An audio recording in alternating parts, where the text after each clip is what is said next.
Good morning. It is still morning. Feels early, but it's not. It's like 10 o'clock. October 10th. October 10th. 10 a.m. 47 degrees. 47 degrees.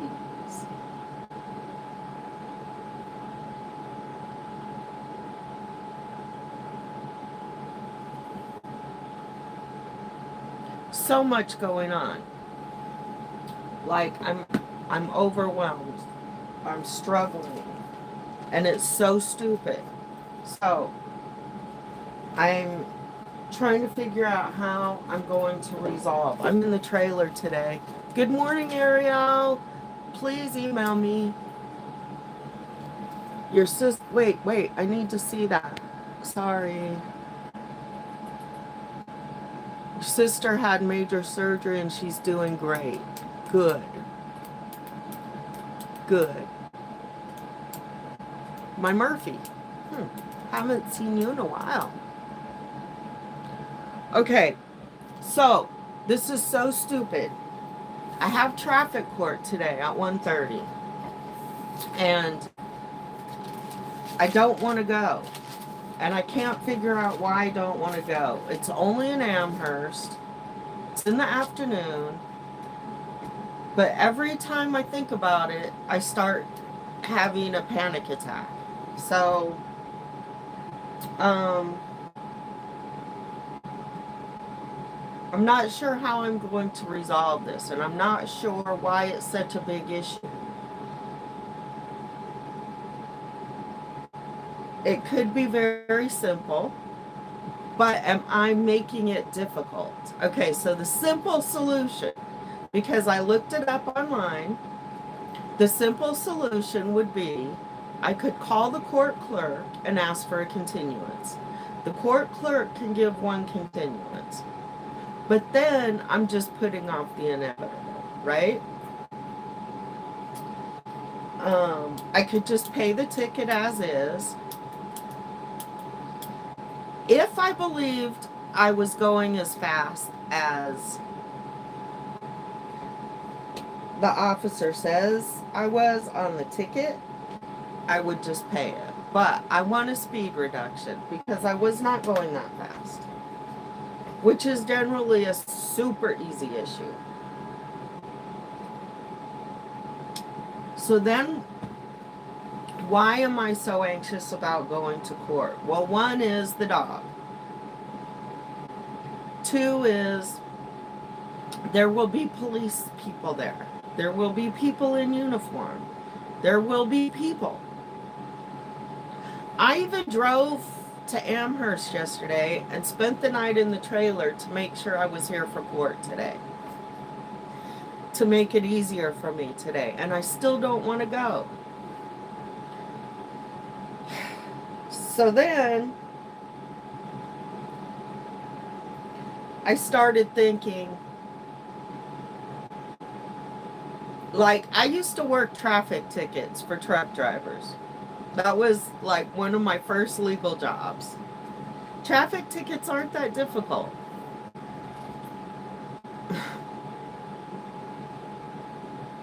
Sometimes you can resolve it over the phone. So then I started thinking, does a court have the responsibility to make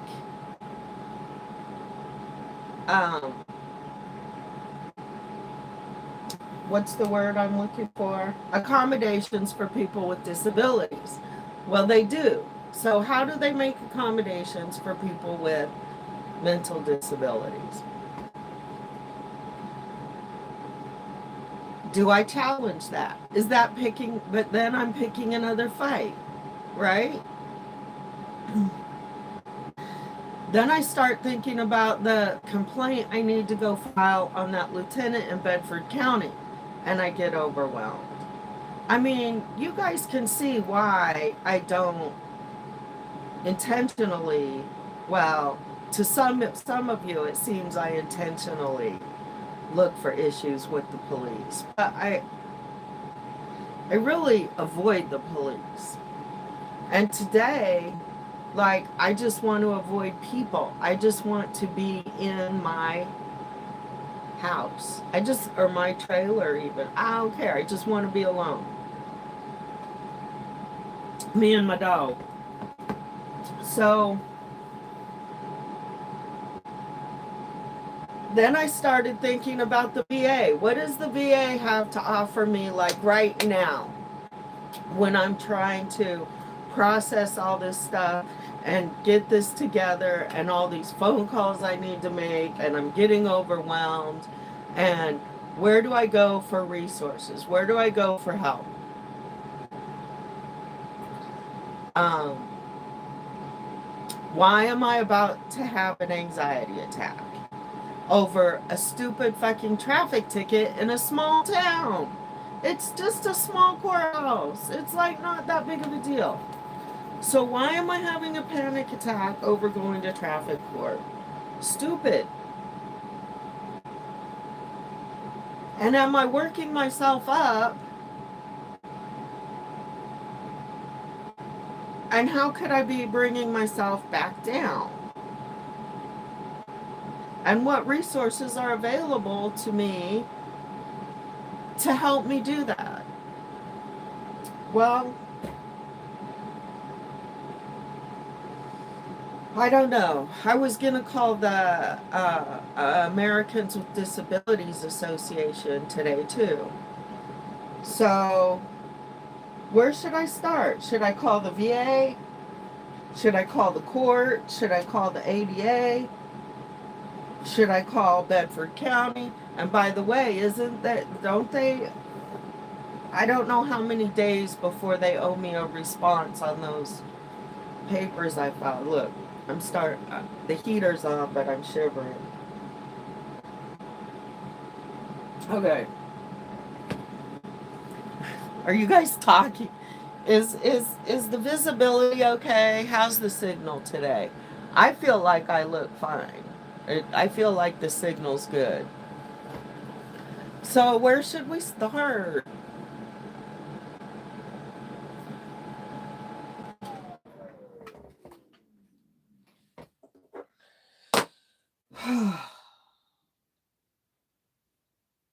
No suggestions? Join me on the crazy train? Who's going to ride this train with me this morning? This crazy train. I got to do something before 1:30.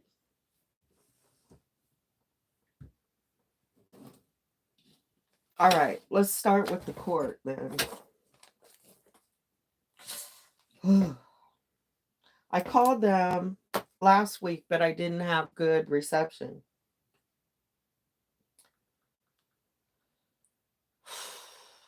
Oh, and then we got the issue with my grandson getting beat up. My son is going to the sheriff's department. He called me yesterday and he said at the time he found out, and he had to bail my grandson out of jail, he was on his way to go visit my other grandson in a facility, and he didn't have time to process what had really happened because he has 6 kids. So he had all these kids start with the ADA and then the VA. Good suggestion. So he had all these kids and he had to go visit this other grandson, and so he couldn't process. So he called me yesterday and he said, "Today I woke up and I'm mad, like I'm angry." So, and his concern was, see, my oldest son, is very slow to wrath. Very, very, very slow to wrath. Always has been, always will be. Does not look for conflict, does not like conflict. But he's a big teddy bear. And one punch is all it takes. So once, so his worry is that he's going to he wants to confront that officer, and that he'll try to provoke that officer to punch him. Just call and ask for a continuance. It could be so easy. Or call the counselor first. Or, another thing I could do. Well, yeah, let's start with the court. Let's try. But should I make them provide some kind of accommodation, or should I request? We'll just see how it goes. See if I can talk their language. I don't know if I can. Oh, and okay.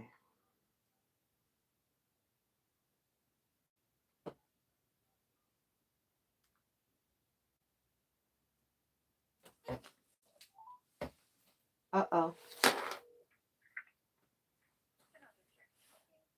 Yes, who am I speaking to, please? Hello? Yeah, Michelle, I need to talk to someone about a speeding ticket. Well, I have court this afternoon. And I actually wanted to come to court, but I'm having extreme anxiety about coming to court. So I was wondering if there's any way to handle this without me coming to court. It's Pruitt, Pruett, Jamet, 1563.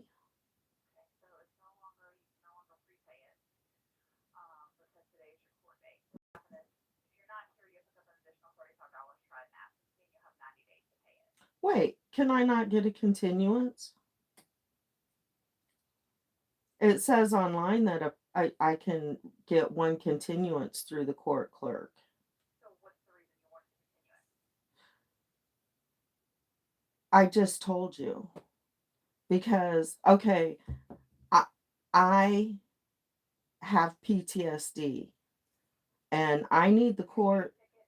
I just have PTSD in general.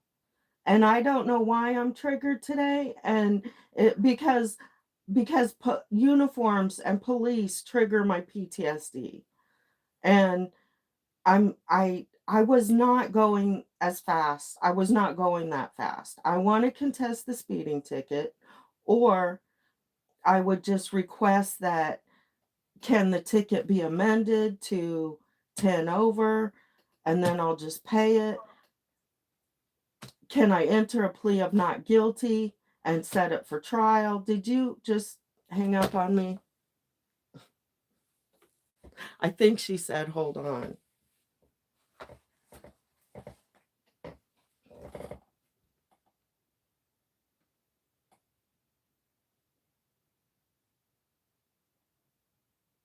This sucks. Why?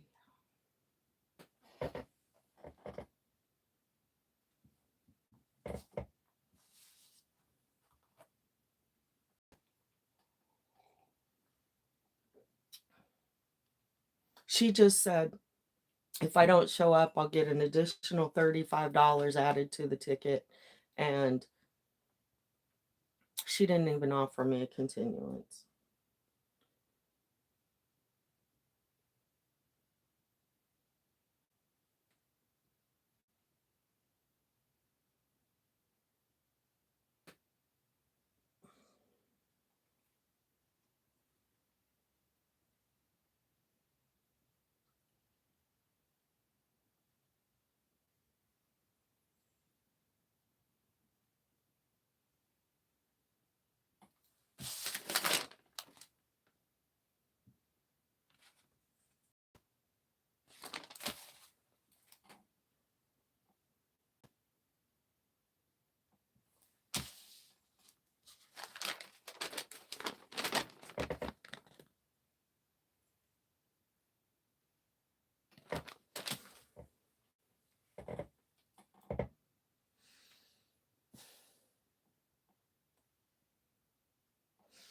You know, Lynchburg, Virginia is a strange city. It encompasses 3 counties, like it's cut up into a part that's just Lynchburg with no county, and then 3 counties encompass the edges of Lynchburg. It's so weird. Am I still on hold? I think so. Yeah, I called last week, but the signal wasn't good enough, so nobody could hear they couldn't hear me.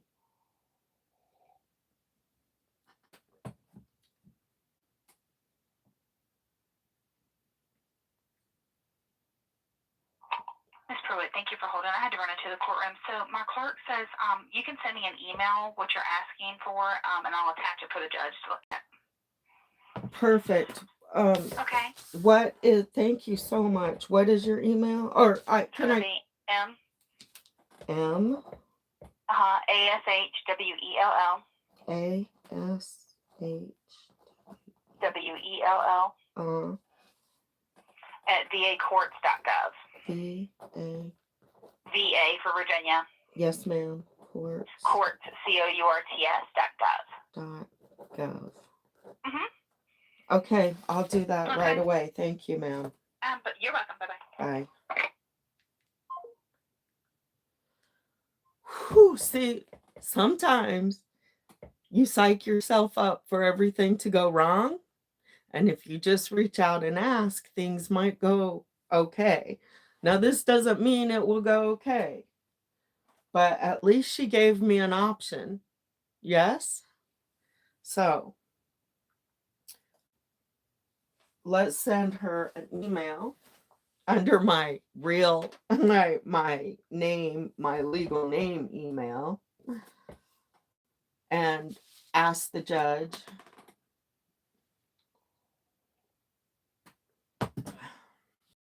I wonder how much I have to explain. My fingers are freezing. I don't know how much my... So, we can reduce the anxiety now that we don't have to go to court, right? Today. And then we can attack something else. Yes?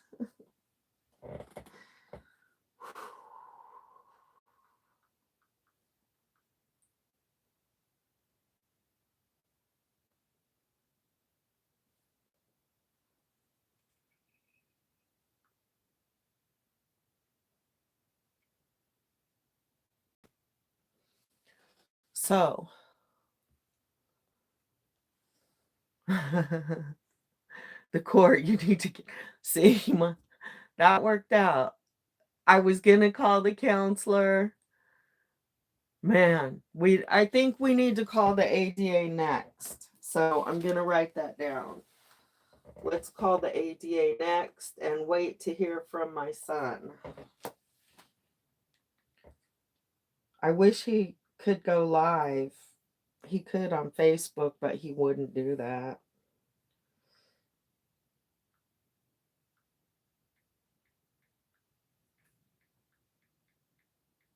When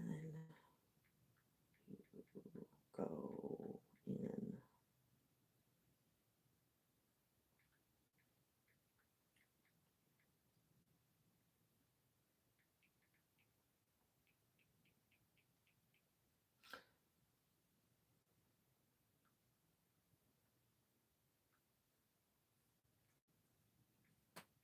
And to come out.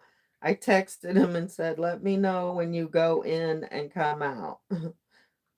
I told him he could wait until I could come so I could at least film, but I couldn't have done it today. Okay. Email.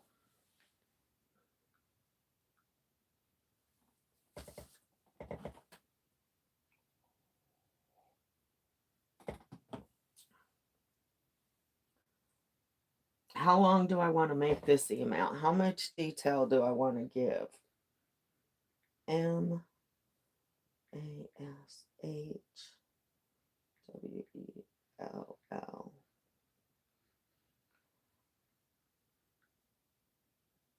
because it's piracy. Are speed traps legal? Why are speed traps legal? And that's highway piracy. And why is it so important for cops to sit around? Maybe this is another reason that I'm triggered about it, because it makes me angry. Why is it okay for them to sit around and just wait for people to speed when we can't get assistance as individuals?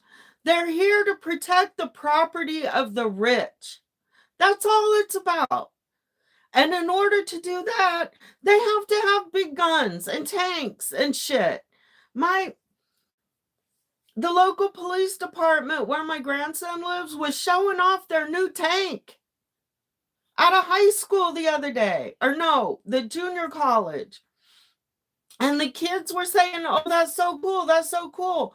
And my grandson said, "How the fuck is that cool? What do they need that for? So they can go to war on the people? Why are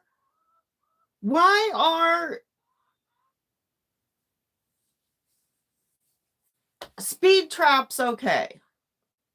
Why don't they have something more important to fucking do with our money besides sit there and try to steal our money and stop people saying that they were speeding just so they can look up in their car? Come on."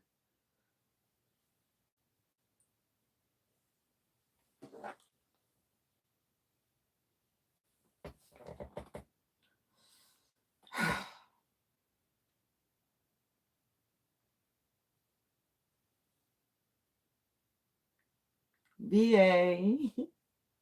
Did I just dox everybody? This is on the website. I didn't dox her.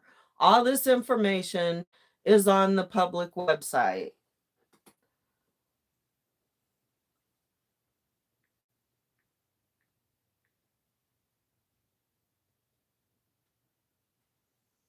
Okay. Ticket number.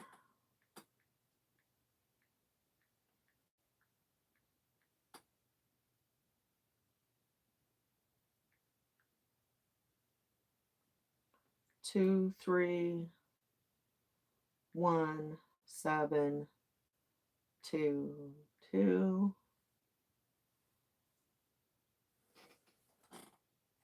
I wish I had my computer. I'm not a thumb text. I'm not a thumb typer. I can swipe sometimes.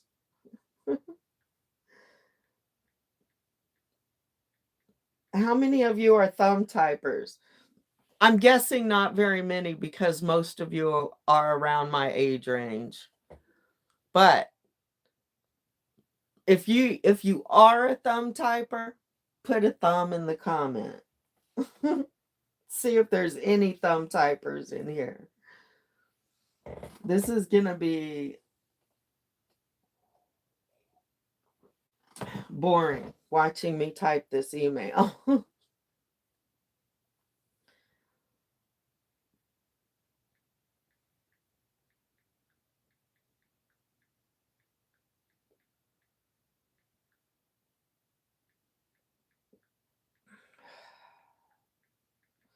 Man, cops are coming down hard on some of these auditors. If you guys are watching,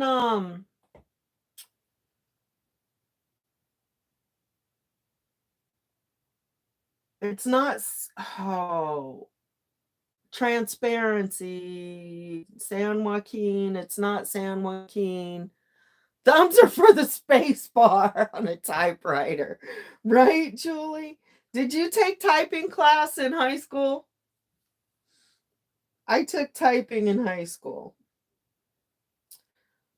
on a typewriter.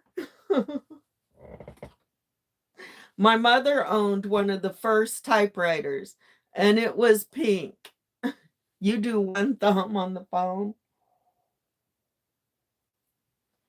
No, not one of the first typewriters. One of the first certain brand typewriters. I forgot the brand though. We had that pink typewriter forever. Do they teach thumb texting in school, in high school now, or probably in grade school? Is it a class, or are kids just born with ambidextrous thumbs that can move swiftly?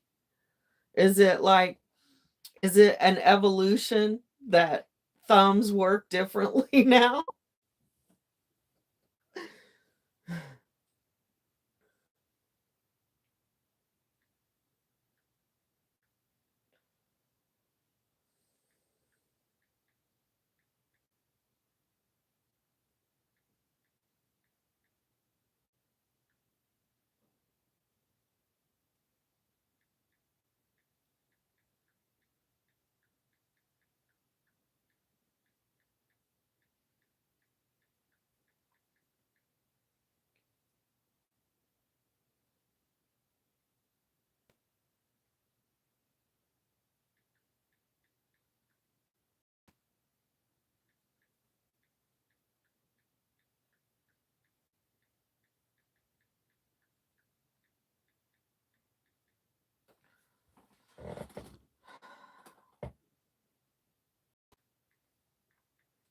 I'm going to include that. I tried to talk to them about it last week.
I was on a train of thought and I lost it. Oh shit.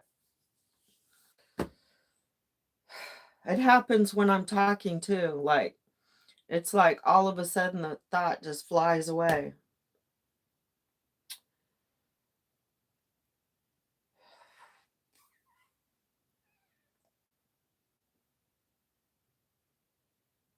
Mm. I like my hair like this. And no, I didn't comb my hair today. I just put it up in a messy bun. The color's staying pretty good, huh? Okay, back to it.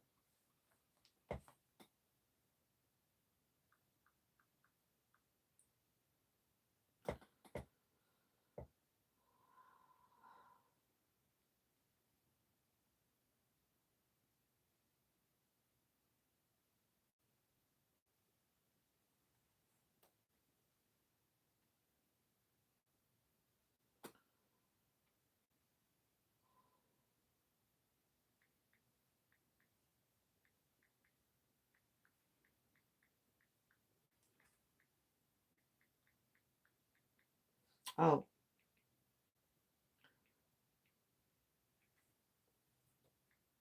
Oh, you know what? Here's the thing too, is you can use the predict. Oh, you guys can't see that, can you? Oh, that's weird.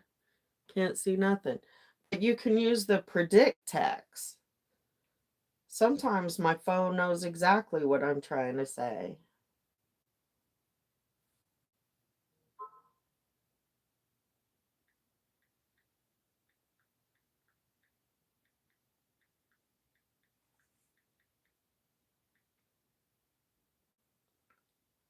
Oh, and mine has a thing where it predicts the whole word and I can just swipe. So look, there's ways around this slow texting process. Oh,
okay.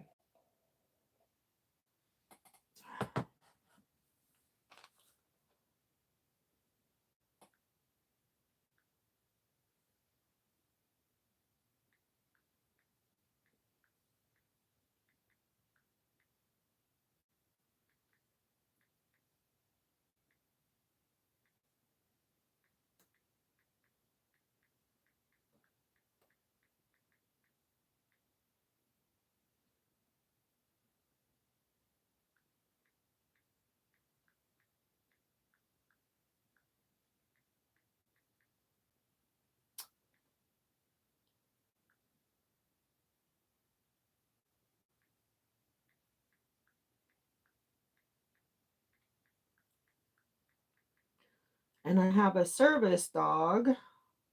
That's another reason I didn't want to fight about the service dog today. So that's another reason that I didn't want to go to court. Like, I'm just tired. I've been moving.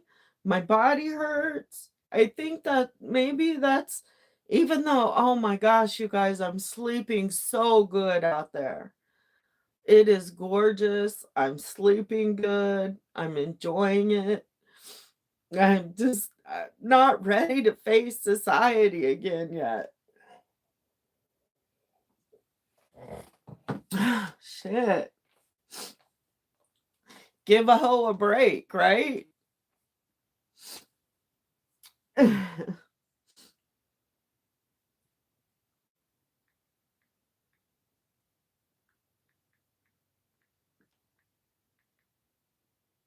Accompanies me. Probably giving her way more information than they want.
Okay.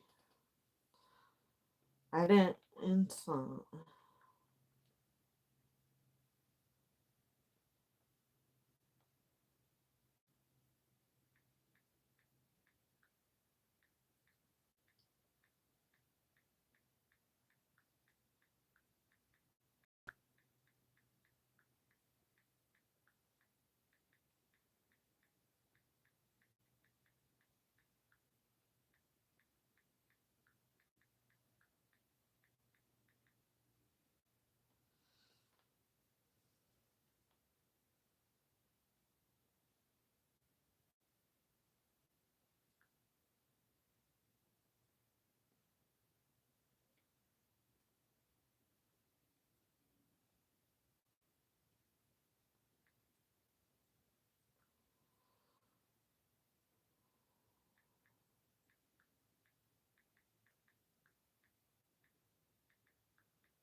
Spell check.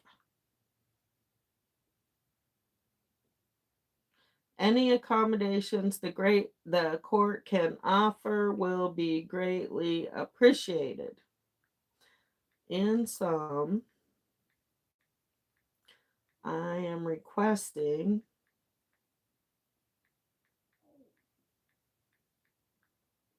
that the citation be amended to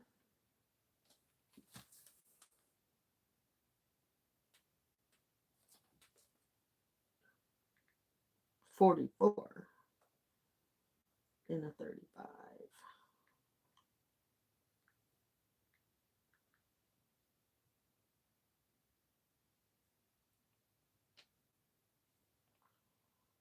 I was not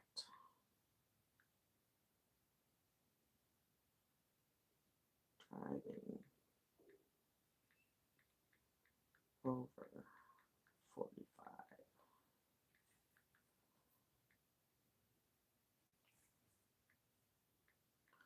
When I saw the officer, speed trap. I should leave the speed trap out, right? Should I leave the accusatory speed trap out of the language?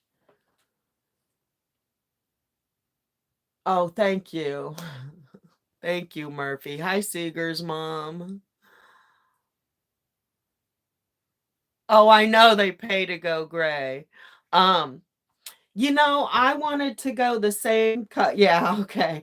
I wanted to go all over color, and it was the beautician that talked me out of it. They usually do. They're like, your gray is so beautiful, and if you leave parts of it as it grows out, it's easier to maintain, and that's the truth. And I actually don't hate my gray. That's not why I color my hair.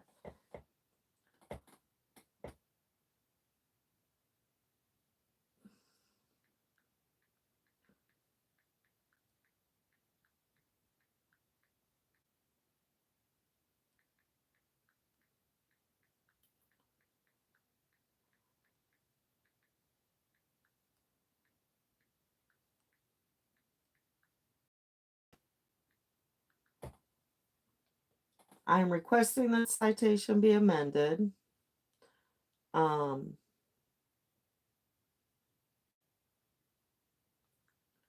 Or let's see. Uh,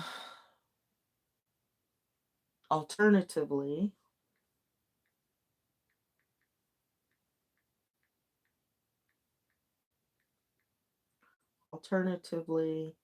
that a continuance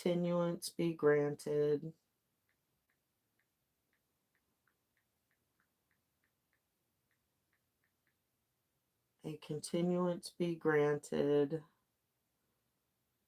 and I will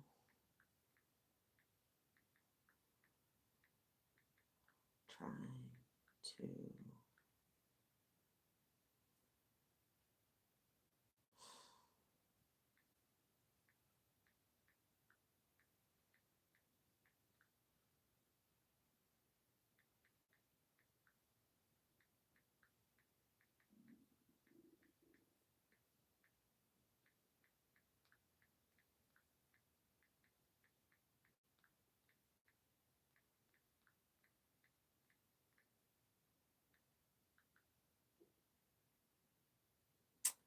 thank you all. Thank you all for your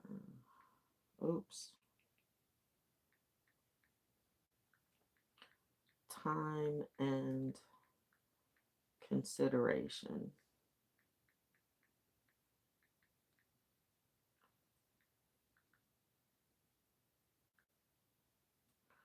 See if it'll predict my name. Yes, there we go.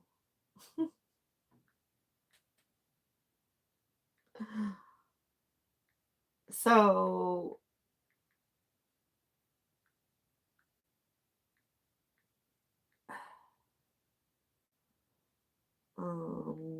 put my phone number.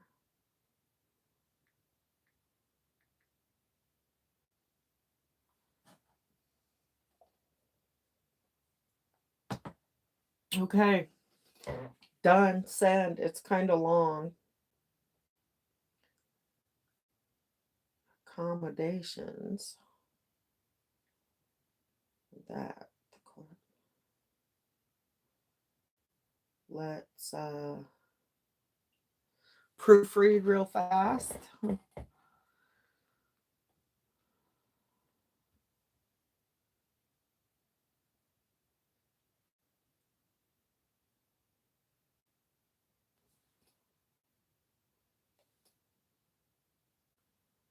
An attempt to.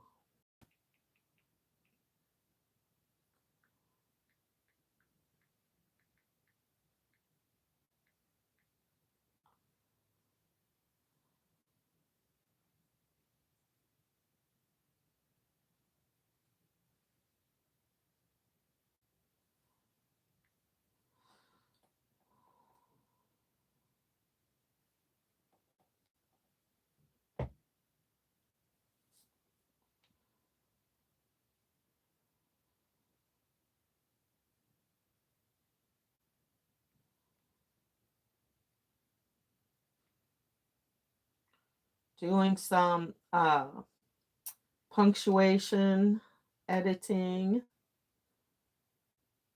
I found High Lemonade Chick. Leave which out? You would leave what out, Julie? Oh, the speed trap part. Yeah.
He tried to say I accelerated up the hill. What? I'm not gonna.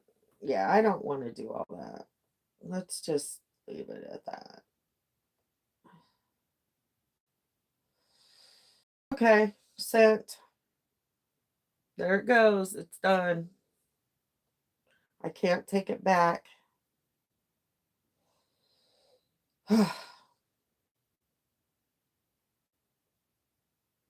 So here's the other trick I could have tried. Not a trick, but another option is I would have asked the court, is Mojo the same as Juju? Yeah. We called my daughter Judith Juju, but we called her Juju Bean because that was like a candy, right? So I was going to ask the clerk if just a minute and I'll explain. I was going to ask the court clerk if there were any attorneys appearing on the 1:30 docket, and then if she would give me the name of any attorneys appearing on the 1:30 docket, I would have called them. I could have called them and like offered them probably a couple $100 to represent me at that appearance only. That's an option too.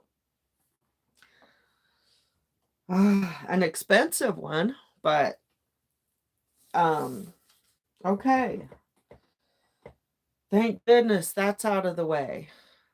Let's take a smoke break. Smoke them if you got them.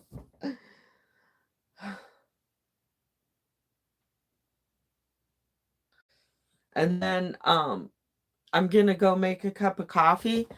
Okay, Lemonade Chick. What happened was I was supposed to go to traffic court this afternoon, and I'm actually in the trailer. I'm gonna give you guys a tour soon now that I got all that craft shit out of here and there's actually space.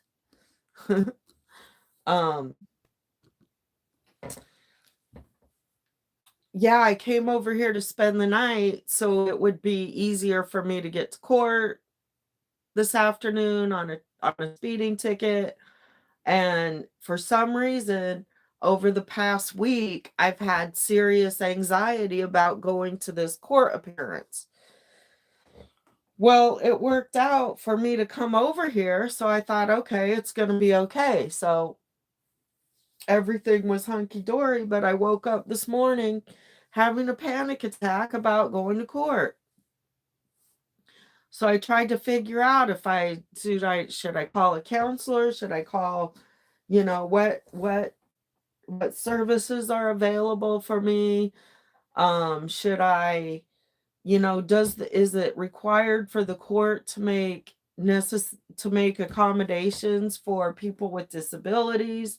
What kind of accommodations can be made for people with mental disabilities? So anyways, trying to figure all that out, and then I started thinking about all these other phone calls I need to make and the report I need to file on that lieutenant and my grandson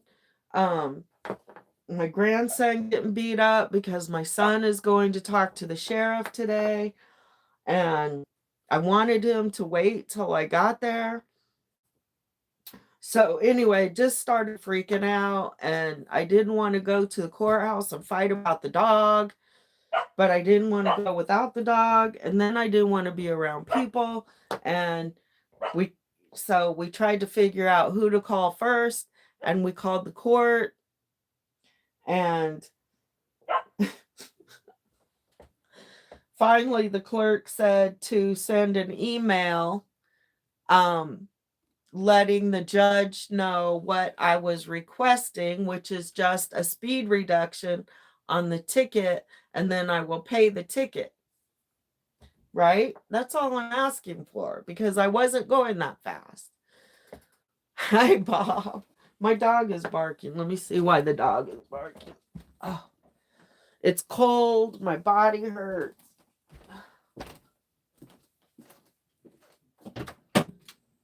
What? What are you barking about?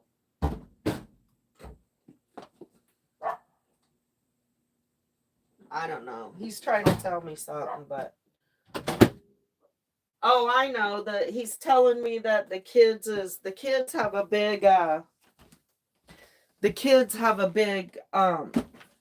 balloon blow up thing that you hook it to a hose. You hook it to a hose and it sprays water. It's a fountain, and the wind is blowing it into the road. or into the ditch. So he's telling me that the balloon is blowing away. Okay, I'm going to turn the heat up and go get some coffee. So y'all get your drink, get your smoke, and I'll be back and we'll call the ADA and see how that goes.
All right, I'm back.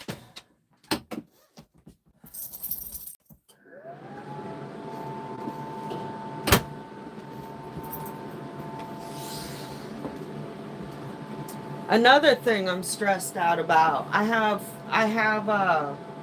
surgery next week. So I need to make a phone call about that too.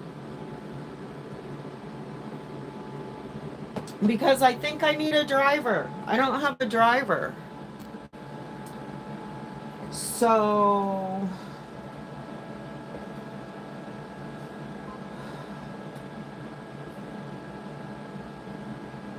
surgery on my mouth.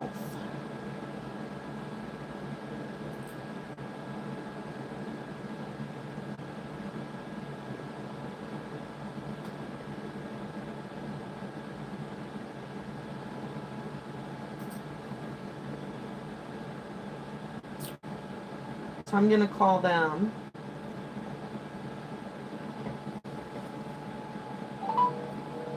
Busy.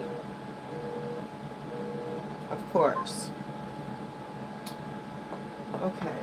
There's a number, a phone number.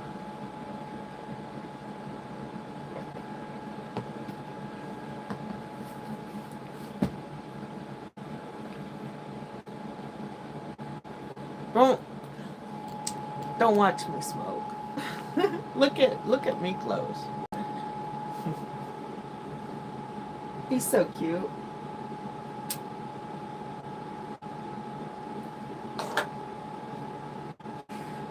He was missing the kids. That's another reason we came over. Garrett cooked dinner. The coffee, it's average because it's a Keurig K-Pod. cheap, the cheap K-Pods. Like, it's not a French roast dark press, but it's okay. It'll do. So yeah, Garrett cooked dinner. Bobby had some flowers for me, and Miklos was missing the kids.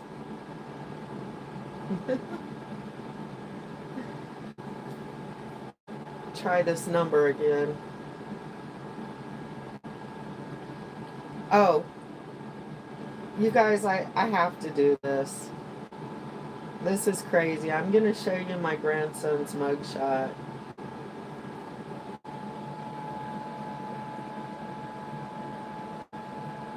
Note the bruise on his eye. Above his eye. On his head. There's one on his head too. His hands are all cut up. Is that... He's cheesing it up.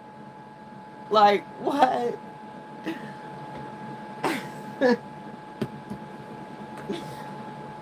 I told you, my fault.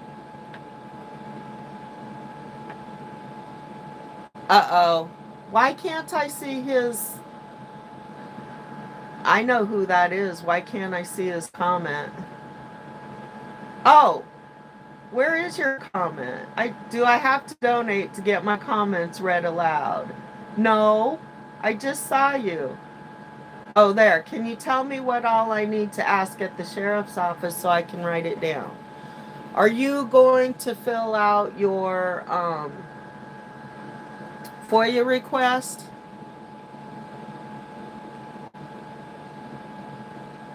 Or are you going to... Okay. You need the officers.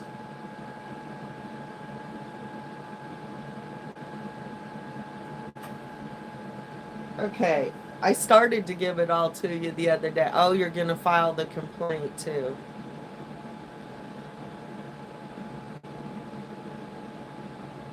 Okay. You need the body cam footage from both officers.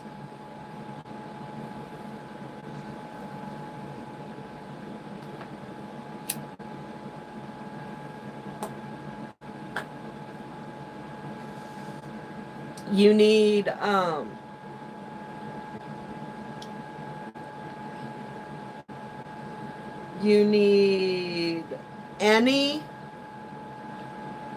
any reports concerning the incident, oral, written, internal, external, emails, recorded phone calls.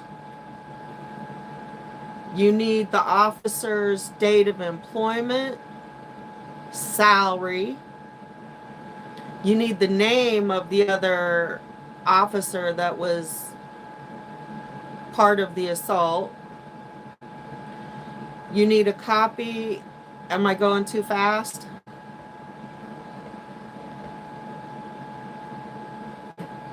You need a copy of the sorry.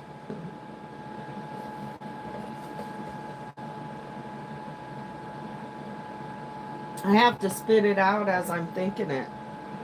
Chat, you can chime in too.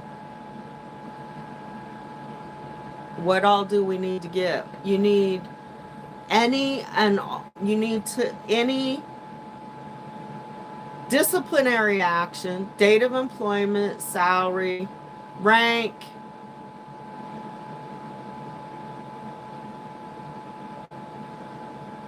any disciplinary reports filed, any disciplinary actions filed on both officers, any complaints filed against both officers.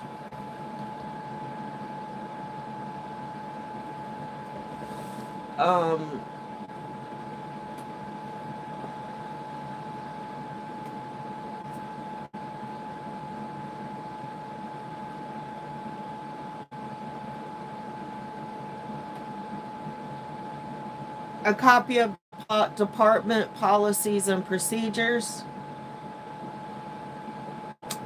Did they ever read him his Miranda rights?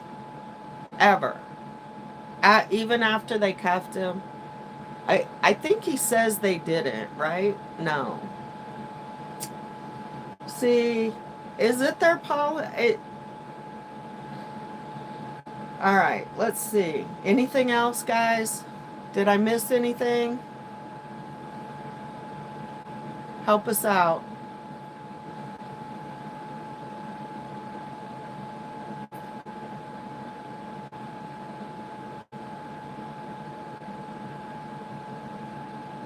Did you look up the statutes for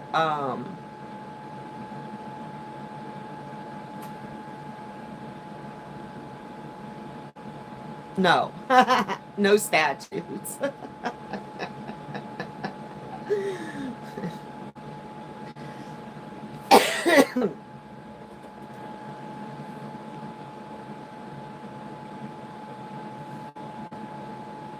So what do you want to say in your complaint? Let's see. What did they violate? Okay, they failed to de-escalate the situation. They did not tell him why he was being asked to step out of the car.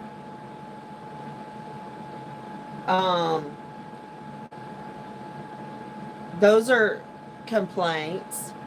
They used excessive force on a scared young adult on a vacant highway in the middle of the night, coming home from work,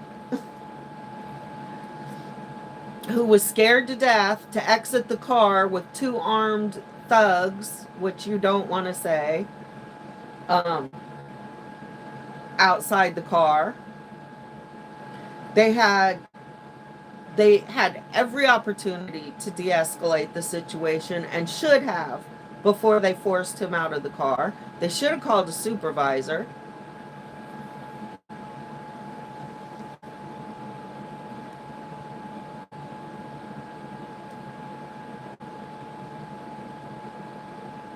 And until we can get you can probably find the policies and procedures for that department online, actually, and see specifically what policies, but you can always amend your complaint. That will start an investigation. And you can't file a complaint against the other officer until you know who it is. But you should be able to go in there and verbally. Here's the thing. You can file a FOIA request online. Their website is not functional. Take a picture of that, a screenshot. You can request FOIA public information verbally. So you should be able to walk in and ask for that other officer's name. There's no reason you shouldn't be able to get the other officer's name. And then you could file the complaint on him as well.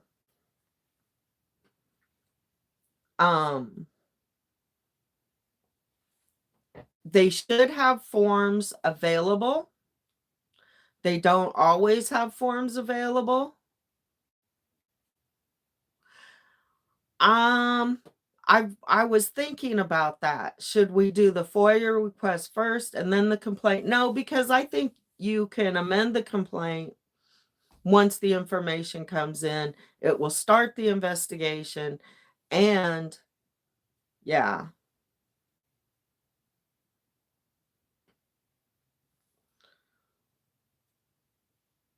Has Ahanu started calling lawyers?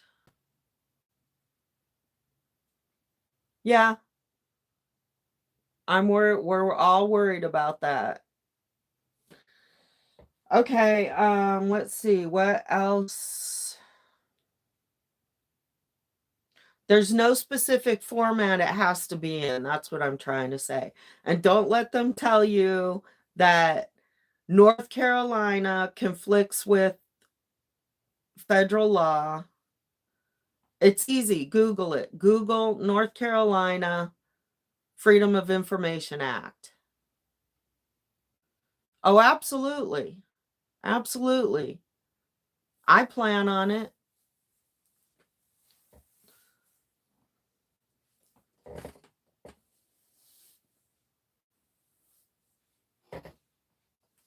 Ahanu needs to. He's the victim. And he's of age, essentially.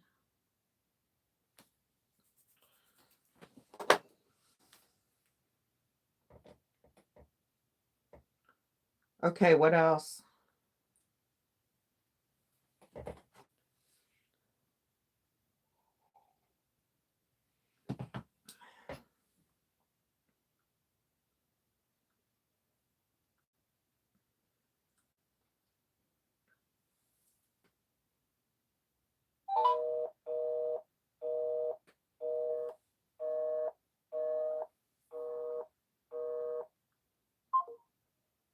I wonder if I'm calling the right number. I think I am.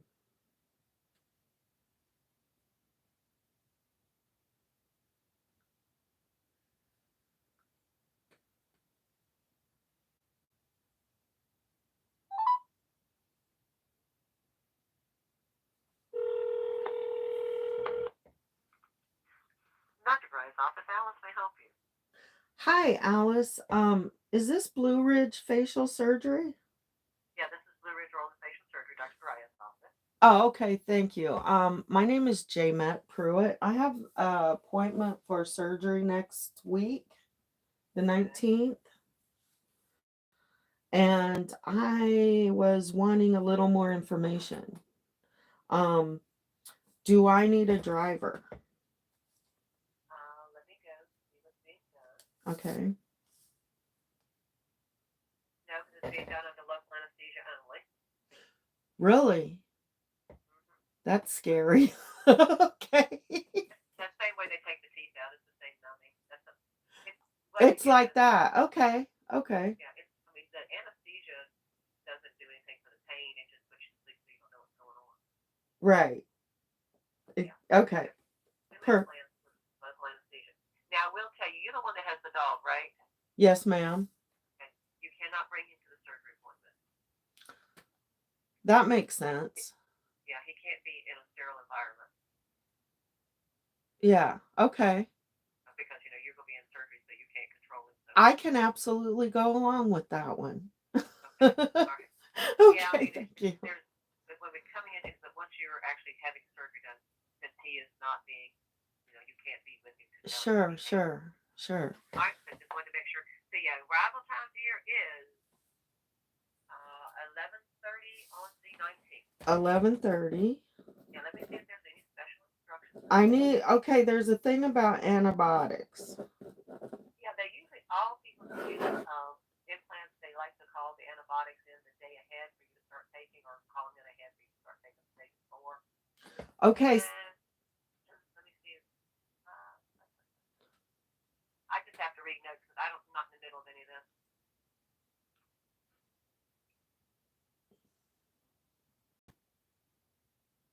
Go back. Usually they put it on the schedule a couple of days ahead of time, and I don't do that.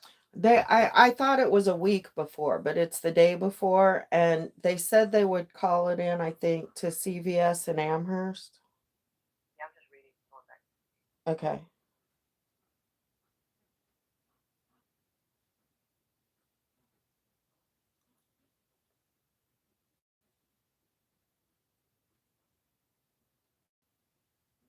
I'm seeing a lot of notes about it, but I'm just not yours. Okay. How far back is it? If not, I need to make sure. Excuse me. I love this time of year suggestions, my friend. Oh, I'm sorry. Spring is when it usually gets me. It's just the way it is. No use in worrying about it. Could be worse. Oh, there you are. Yeah, on the 12th of October, they have a note to call antibiotics in for you. And I just need to start taking it the day before. Well, I think that you said, what, you're on the 16th? Definitely, I think that's the way it goes. I mean, they can note, here. Wait, I'm on the I'm Yeah, on. no, that's not right. Let me get the right date. Here. I'm on the 19th. Yeah, I'm not remembering things. I had a really bad weekend. I haven't had a lot. I'm sorry. Yeah, I thought my little doggy was dying. So, Oh, and I that's think we have horrible. it in closed parts, but no way anybody gave him poison. But I think he had a case of poisoning. Like he either licked a toad he shouldn't lick, or ate a mushroom, or got a hold of a nightshade. I don't know what he did. Oh But no. Is he okay? yeah, he's still laying again around. He's not doing much, but at least he's eating. And he went 24 hours without going outside to go to the bathroom. Mm. I thought he had heart failure. Just eating. He's got a heart murmur, but I think he was poisoned, some type of poison or something. Really, something didn't do well for him. I don't know. All right, let me go up here and see. No.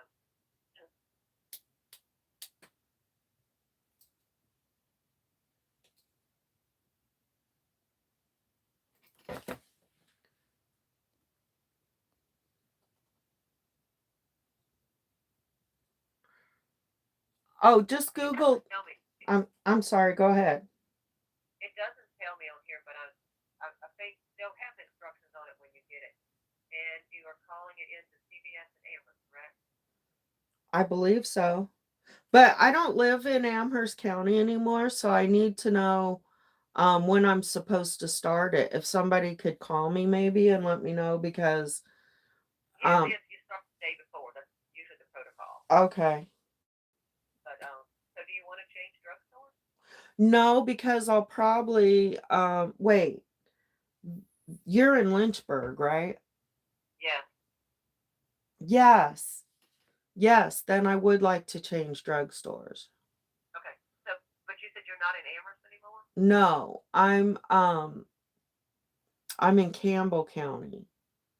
All right. So, how about we update your information then, because we still have you at Dreaming Creek Hollow. So that's not correct.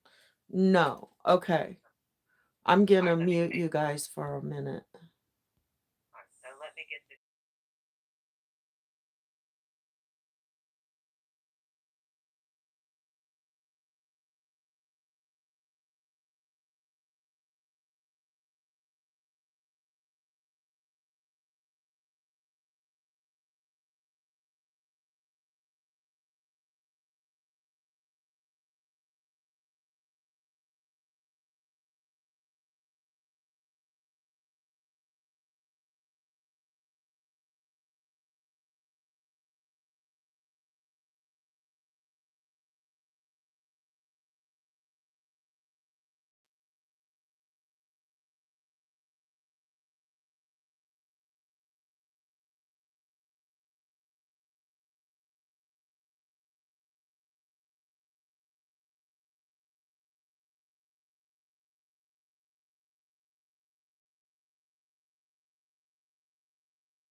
Like I said, we can call it in a couple of days ahead of time, and the pharmacy should let you know. But they won't even let you have your phone number. Okay. All right, and I will print this out so I can see it. Okay. Okay. Thank you. All right. You're so welcome. All right, bye-bye. All right, bye. You're the one with the dog, she says. See? You're the one with the dog. Oh, Miklos. Miklos. Why do you cause so much trouble, buddy?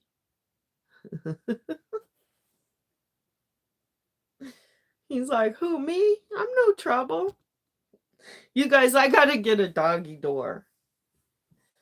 I need a handyman. I gotta find a handyman. But for now, we're gonna find the phone number to the ADA. So yes, Brandon, you need to go ahead and file the complaint so that the however they do their internal investigation can go ahead and pull those body cams too.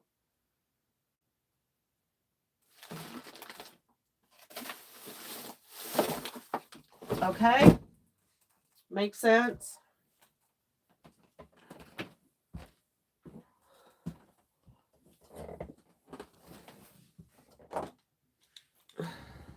Do I have to pay to get you to read my...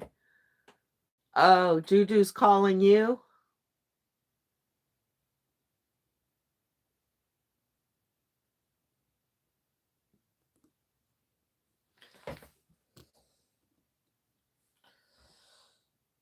Okay.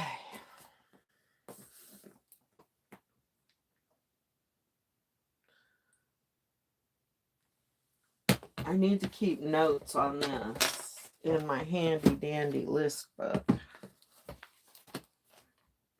My handy dandy junk journal list book. It's falling apart already.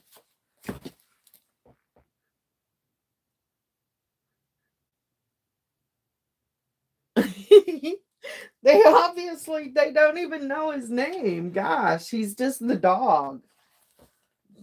Crazy heads. I got to get him cards printed up. He's gonna be famous in this area. Maybe we'll make stickers, Miklos stickers. Why not? Let's make Miklos famous.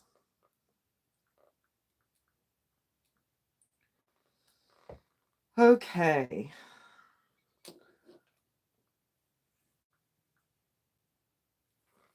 Hey Google, what is the phone number for the Americans with Disabilities Association? 1-800-514-0301. According to USA.gov, the ADA information line answers questions about ADA requirements and how they apply to your situation. Call 1-800-514-0301, TTY, 1-833-610-1264. This is crazy, y'all. This technology is ridiculous. You know, do you know I watched black and white TV? Like the big box TV. The one where the kid was the remote control and you would use a hanger when the antennas broke.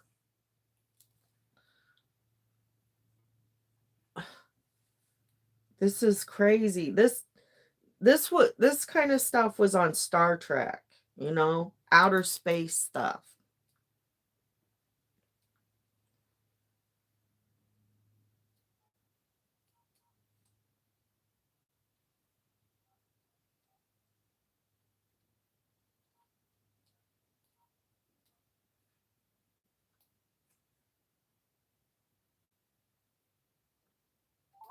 To the Americans with Disabilities Act information line at the U.S. Department of Justice. Para información en español, oprima el número 1. The Department of Justice ADA information line provides technical assistance regarding ADA's requirements that apply to businesses, nonprofit organizations, and state and local government entities. ADA specialists are available during business hours to assist you in applying the ADA to your own situation. ADA specialists are available Monday, Tuesday, Wednesday, and Friday, 9:30 a.m. until 12 noon, and again from 3 p.m. until 5:30 p.m. Eastern Standard Time. On Thursdays, ADA specialists are available from 2:30 p.m. to 5:30 p.m. Eastern Standard Time. We are closed on all federal government holidays. To obtain information about the ADA online, please visit the ADA You're website not Turner. at www.ada.gov. Bunny ears. Please listen carefully. UHF. Our menu options have UHF. changed. For information in Spanish, press 1. For the disability rights contact information or to hear a general overview of the ADA, press 2. If you have a question about employment discrimination, Should we press press 2 4. just to hear what If they you have a say? question about housing discrimination, Let's. for the disability rights section's contact information, press 1. To hear a general overview of the Americans with Disabilities Act, press 2. To repeat, the ADA ensures equal opportunity for persons with disabilities in employment, state and local government services, public accommodations, commercial Yeah, facilities, aluminum and foil. transportation. It also mandates the establishment of telephone relay services for people who use text telephones or TTYs. Title I of the ADA prohibits discrimination against persons with disabilities in employment by businesses or state and local government. Employers with 15 or more employees are required to provide an equal opportunity to benefit from the full range of employment-related opportunities available to others. Title I is enforced by the Equal Employment Opportunity Commission, or EEOC. This is for educational Title II of purposes the only. ADA prohibits discrimination against persons with disabilities by state and local government. All activities, services, and programs of public entities are covered. These include public education and social service programs, state legislatures and courts, town meetings, police and fire departments, motor vehicle licensing, employment services, and public transportation Interesting. programs.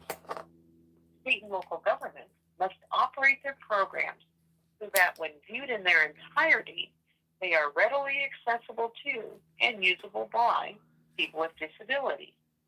They must provide programs and services in an integrated setting unless separate or different measures are necessary to ensure equal opportunity, and must eliminate unnecessary eligibility standards or rules that limit or deny people with disabilities an equal opportunity to enjoy their programs or services. State and local governments must also make reasonable modifications in their policies, practices, and procedures, and provide effective communication through the use of auxiliary aids and services when necessary to ensure equal access for individuals with disabilities. When public entities design and construct new facilities or alter existing facilities, they must do so in accordance with the 2010 Standards for Accessible Design. Title II, other than transportation, is enforced by the U.S. Department of Justice.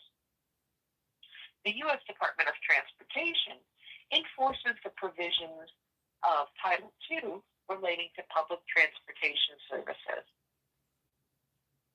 Title III of the ADA prohibits discrimination against persons with disabilities in places of public accommodation and commercial facilities.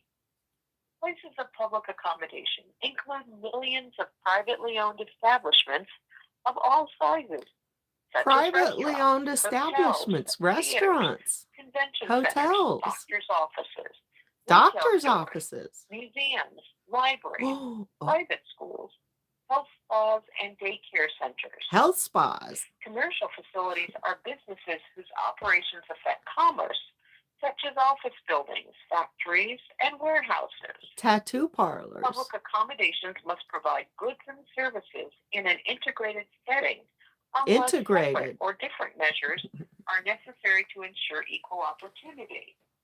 Eliminate unnecessary eligibility standards or rules that limit or deny people with disabilities an equal opportunity to enjoy the goods and services of a place of public Like getting their accommodation. nails done. And make reasonable modifications in policies, practices, and procedures, and ensure effective communication to people with disabilities Oh, through the use effective of auxiliary aids and communication. services necessary. They must remove architectural and structural communication barriers in existing facilities where readily achievable, and provide access to goods and services through alternative measures when removal of barriers is not readily achievable. When public accommodations or commercial facilities design and construct new facilities or alter existing facilities, they must do so in accordance with the 2010 Standards for Accessible Design. Title III is enforced by the Department of Justice. Title IV of the ADA mandates that companies offering telephone service to the general public offer TTY telephone relay services to enable communication by individuals who use TTYs. Title IV is enforced by the Federal Communications Commission, or FCC. To repeat this overview of the ADA, press 9. To return to the main menu, press 0. To disconnect, press star. The ADA ensures equal opportunity. Welcome to the Americans with Disabilities Act information line at the U.S. Department of Justice. Yes. And you'd wake up at 2 a.m. to the colored lines or the black and white lines. And technical assistance regarding ADA's requirements that apply to businesses, nonprofit organizations, and state and local government entities. ADA specialists are available during business hours to assist you in applying the ADA to your own situation. ADA specialists are available Monday, Tuesday, Wednesday, and Friday, 9:30 a.m. until 12 noon, and again from 3 p.m. until 5:30 p.m. Eastern Standard Time. On Thursdays, ADA specialists are available from 2:30 p.m. to 5:30 p.m. Eastern Standard Time. We are closed on all federal government holidays. To obtain information about the ADA online, please visit the ADA website at www.ada.gov. Please listen carefully. Our menu options have Julie. changed. For information in Spanish, press 1. For the disability rights contact information or to hear a general overview of the ADA, press 2. If you have a question about employment discrimination, press 4. If you have a question about housing discrimination, press 5.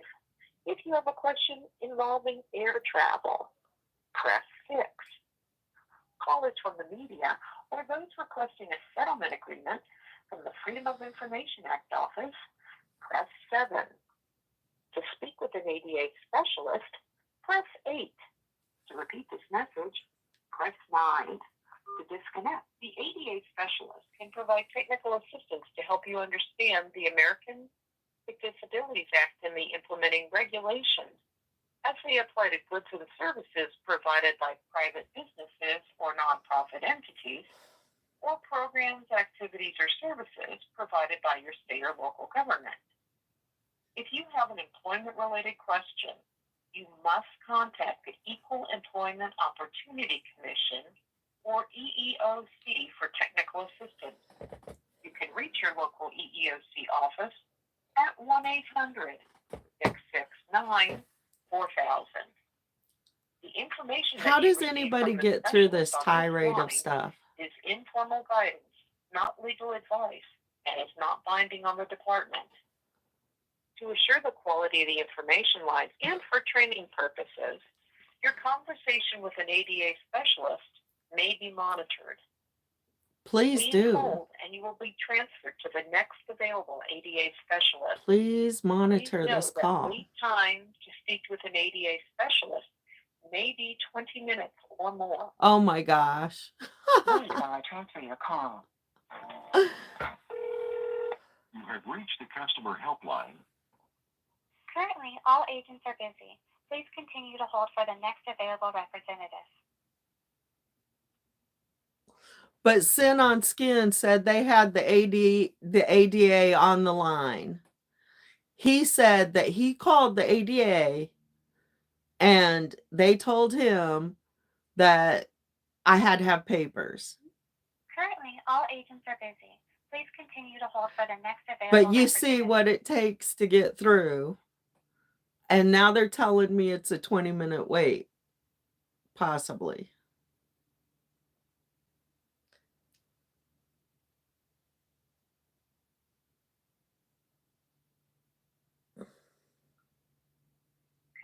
all agents are busy. Please continue to hold for the next available representative. Wow. What can we do for 20 minutes?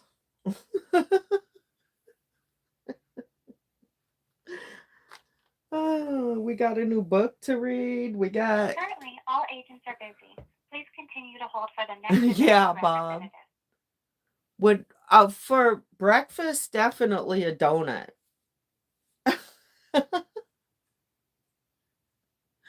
But afternoon a salad.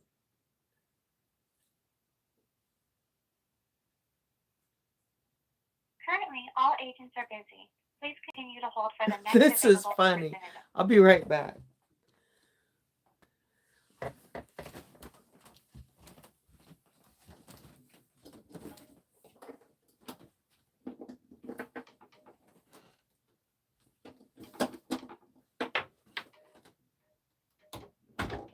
Currently, all agents are busy.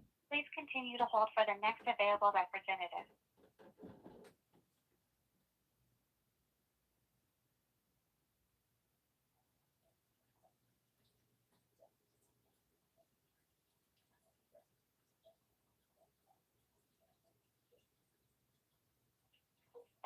Hello, you've reached the ADA information line. May I help you?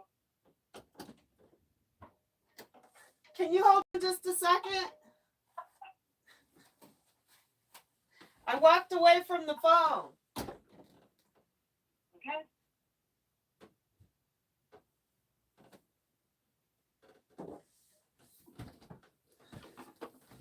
I'm sorry, they said it could be up to 20 minutes. Hello? You've reached the ADA. May I help you? Yes, I have questions about service animals. Are you there? The question? Well, I have several questions. One of the questions I have is, what are the consequences to the business when they deny service because of a service animal? You can choose to pursue a lawsuit in the federal court if you'd like. I don't know what the outcome would be. You can file an administrative complaint if you'd like on our website, ada.gov. ADA.gov, administrative complaint. An administrative complaint. Administrative complaint. Okay, when one of the times when I was kicked out of a business because of my service dog, I was told that he was on the phone with the ADA, and the ADA informed him that paperwork, that he could require that I show paperwork on my service dog. So on the website, ada.gov, frequently asked questions, the icon of the dog, you can click there. The frequently asked questions, number 17, the law does not require any registration or cards denoting any kind of rights to the person who has a disability. Right. Okay, so what measures can be taken when law enforcement discriminates against me based on my service animal? Okay, The same? correct.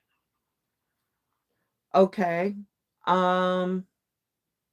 Well, I guess that's what I needed to know. What role does the Attorney General play in the process?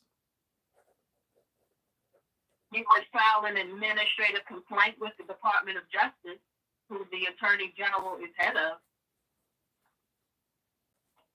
I mean, but is that does that happen through the ada.gov, or is that a different process? The portal to file an administrative complaint is through ada.gov, which is a website. Right. Okay. And is it appropriate to file a complaint with the Attorney General as well? That would be your personal decision. The Oh, complaints are filed through the ada.gov website. okay. I don't know. I'm having a hard time understanding you. Should I just, so if I go to the website, ada.gov, and click on the dog, that's what I need to do?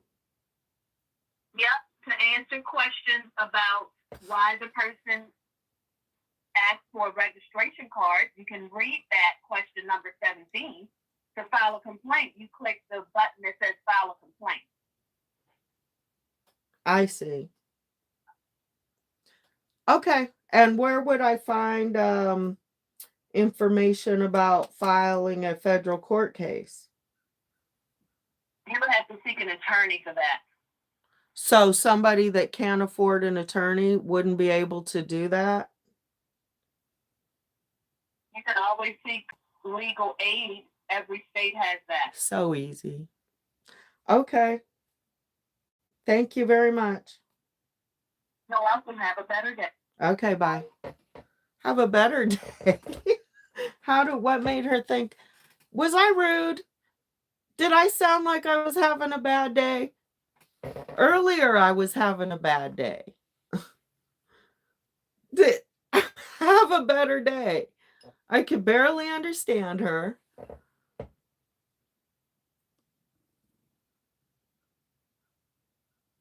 Oh, no, you can there's places like Petco, usually Tractor Supply, Farm Supply, Home Depot. They usually don't care if you come in and walk your dog as long as they're behaving.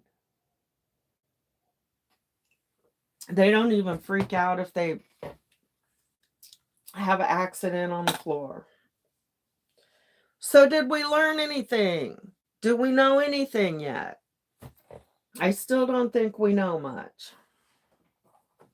Let's light a candle. Maybe that'll make us feel better too. Sometimes it's the little things, right? Holy cow, this is hard work.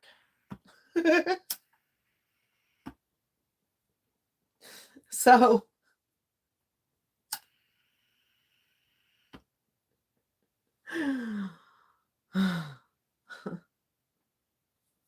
take a breath.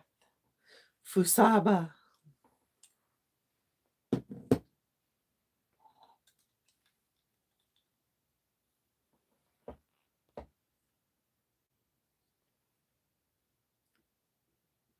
Yeah. I don't think she was very nice. I thought she was kind of rude. Like, she didn't sound like a consultant that really wanted to help me.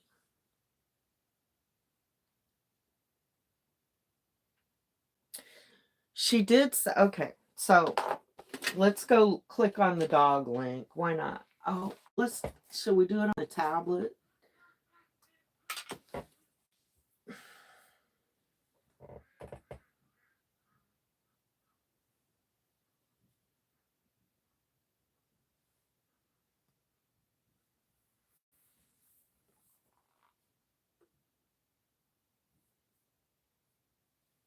Of course.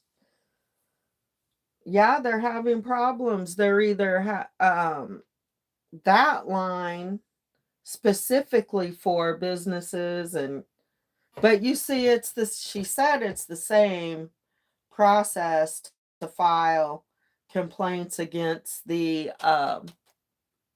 law, the sheriff's department and all them. Oh, I need to get that body cam footage from the Sin on Skin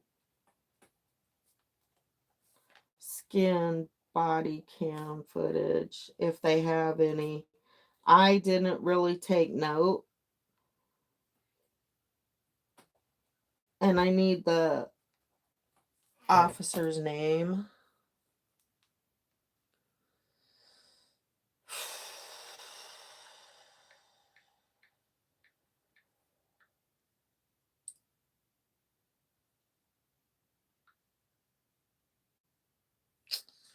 Okay. ADA.gov.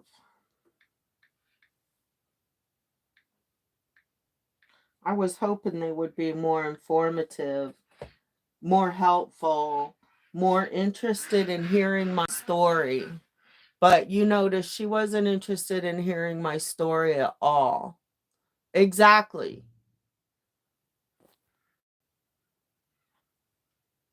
Oh, pumpkin maple. You know what? I can't.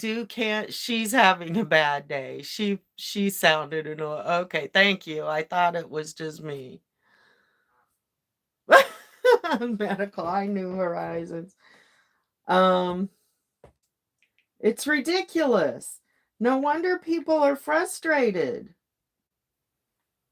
Everybody's frustrated. It's not just the left or the right or the... Okay, here we go. We have this lovely website. Let me go pull that screen so there's not so much glare.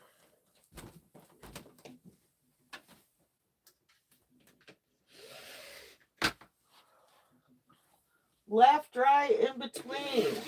We're all frustrated because our government doesn't give a goddamn and they're all corrupt. And they all give us lip service and fancy websites.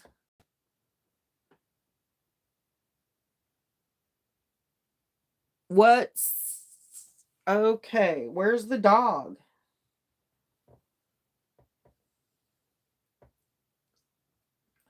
Supposed to be a picture of a dog.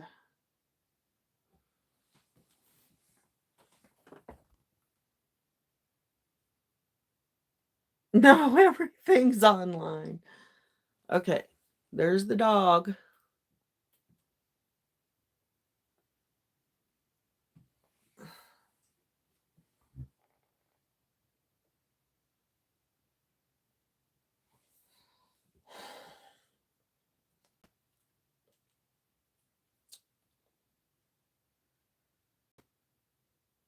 Ha!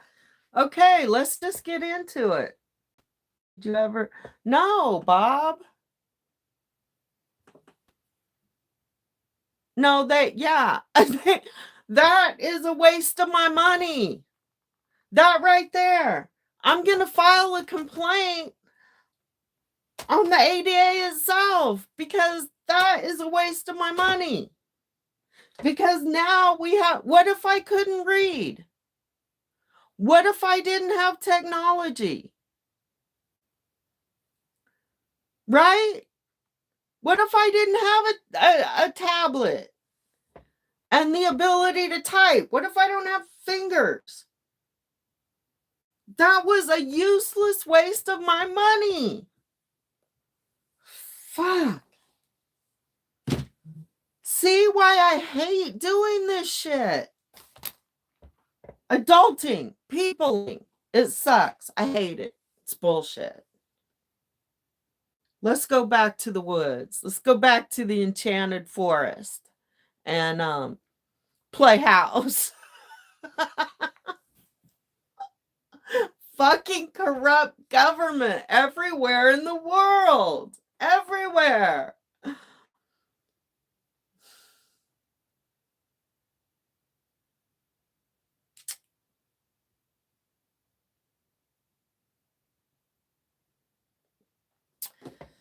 The tattoo is here.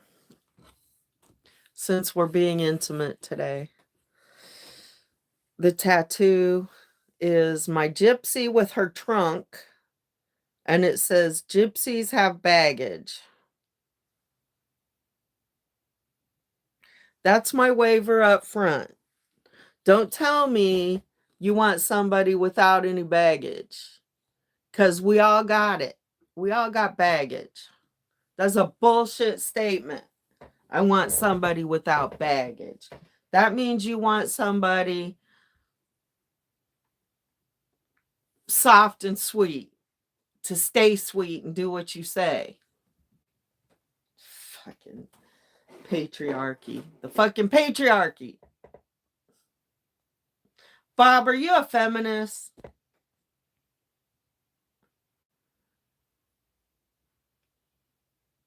Okay, Lori. Lemonade Chick, so true. The people who you can talk to are busy reading talking points. They are reading on a screen, don't know anything about what you're calling about. Exactly. People with these that half of them don't even speak English.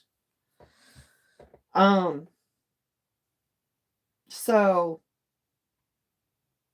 what was I gonna say? Oh yeah. I went into a post office. It was raining. There was nobody in the post office. I went in the post office. The lady was fucking coloring. She was coloring in a coloring book and then was rude to me when I asked for service. So stupid. It is real.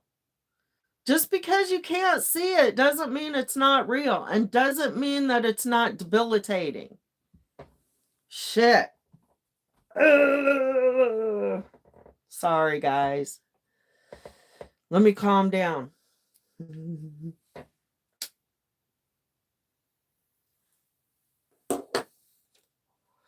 And then we'll read some more.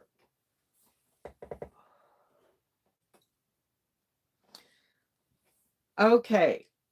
Service animals is the title. The ADA explains what businesses and state local governments must do to make sure that they do not discriminate against a member of the public with a disability who uses a service animal. Generally, businesses and nonprofits that are open to the public, as well as state local governments, must allow service animals to go most places where the public can go. This is true even if they have a no pets policy.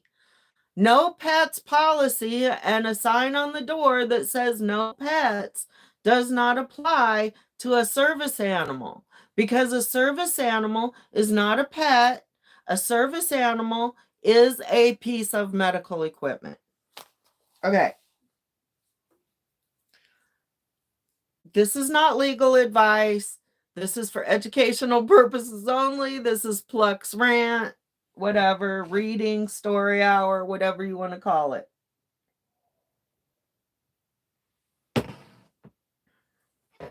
Look, I'm going to get heated just reading this. Your son has a service dog? Cool, Mama Bear. What breed, if I can ask?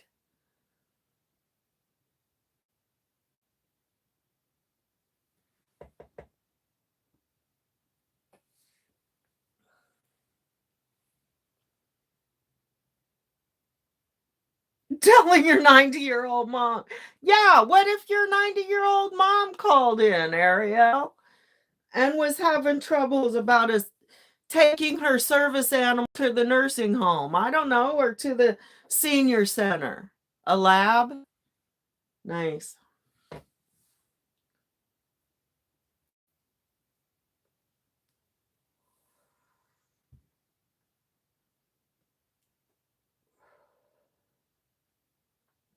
This says, read this to get a basic understanding of this topic. For more detailed information on a topic, view guidance and resource materials. For information about the legal requirements, visit laws, regulations, and standards. Okay, this is why fighting these bitches as not in gender related.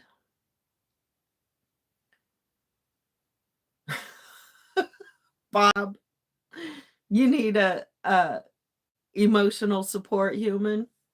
Well, save a hoe. I mean, Save a Hope. They're online every day.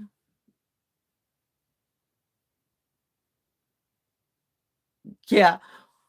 Oh my God. They think, well, then we get into, once we get past the whole discrimination of service animals, then it's just discrimination, and the police go in there and tell these people that they can refuse service to anyone for any reason.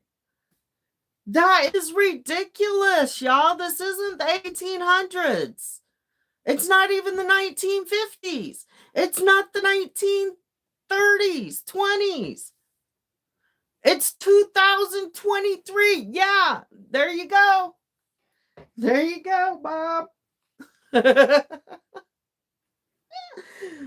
I know some people that actually would be your emotional support. I'm not good at that. I'm not a nurturing person. You got the flu, I'll give you some soup. I might watch a movie with you.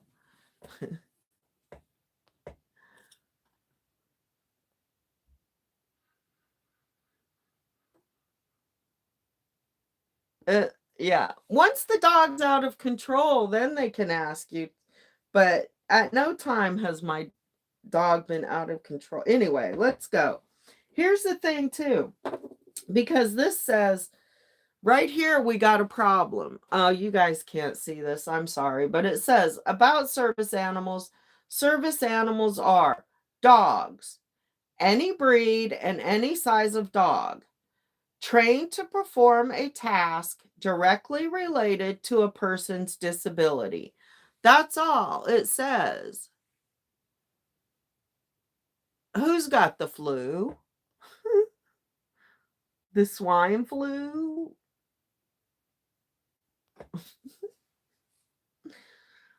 Here's the thing, though. It's not only dogs that can be service animals. It's not only dogs. I'm sorry you guys can't see this. I wish you could. I don't know. I'll just have to read it to you. Okay. I had an emotional support person at one time, my puppy. He wasn't he was good when he was good, but he was bad when he was bad. He was real bad. So the good didn't outweigh the bad at some point.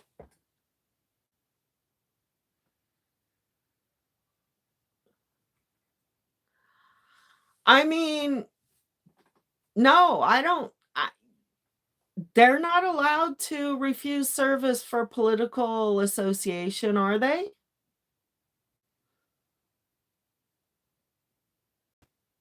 Put the link in the chat. You know what? I can, it's ada.gov. That's all. ada.gov. It's that easy. But here, I'll try to be more professional. Let's see. Since I have all these devices, let's see if I can learn to use them. I'm just learning to use the tripods or the tripods. I don't even know how to do that good. Just learning that. Here we are. Look. Oh, so cute. Except for the double chin. Or the tripod. Let's turn that down. Okay.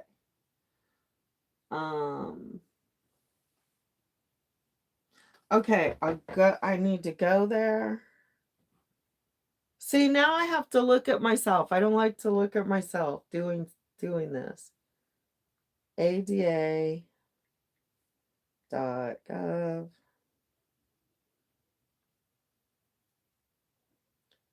Copy link. Here we go. We're getting there. You can do it, Lemonade Chick. See, you're a mod. You can post links. There.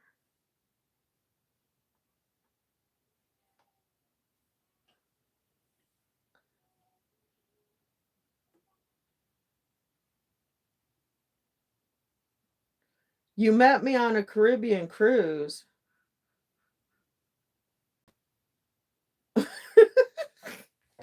Bob, I went on a Caribbean cruise I was probably 19. That was a long time ago. That was 3 or 4 lifetimes ago. You know what I'm saying?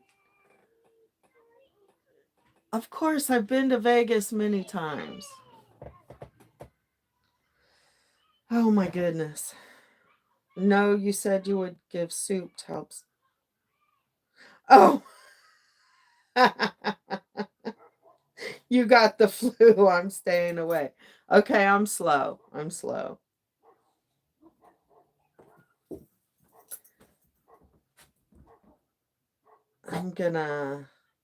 I'm gonna post another link.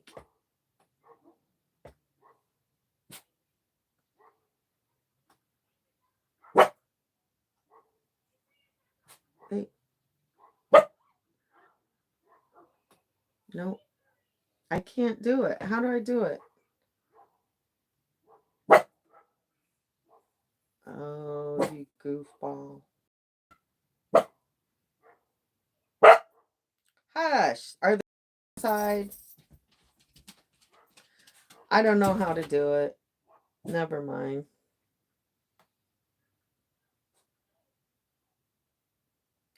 Let me let the dog out and then we'll get back to business.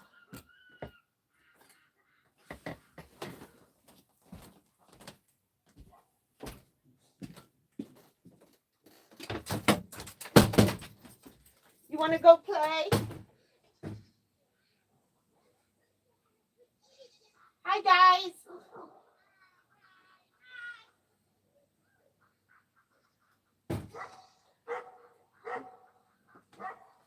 All the kids and all the animals are outside under the tree, even the goats. I wonder if you guys could see out this window. Let me try it.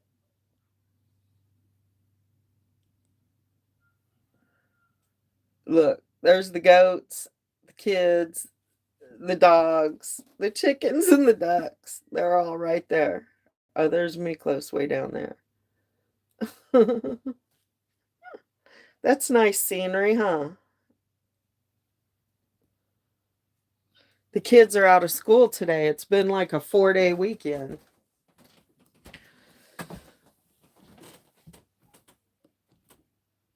Oh, yeah. This is where I usually keep the air fryer. This used to be a pair of jeans. That was like back in the 90s, a $200 pair of jeans.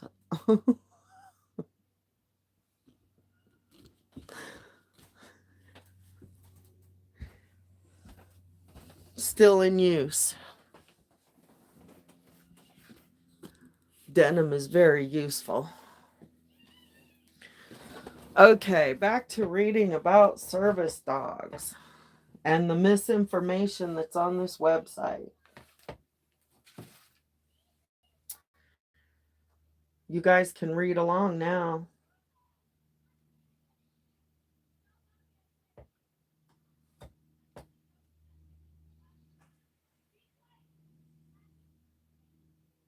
You're dreading it? You can wait until I get there. But yeah, definitely go look like a grown-up. I love you. Stay strong and record. Record. I wish somebody was going with you. Why isn't a Hanu going? All right. Service animals are not. Do you guys want to watch me read or do you want to look at the water?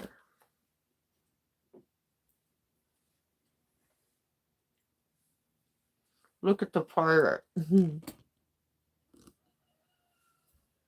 I was a pirate before the squirrels were pirates. I've drank rum with pirates all the way from Louisiana to California to Portland, Oregon.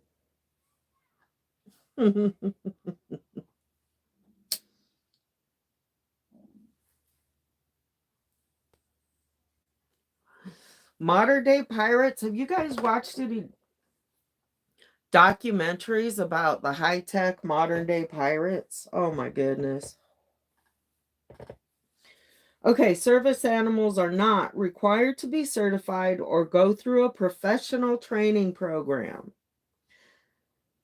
Service animals are not required to wear a vest or other ID that indicates they're a service dog. Service animals are not emotional support or comfort dogs because providing emotional support or comfort is not a task related to a person's disability.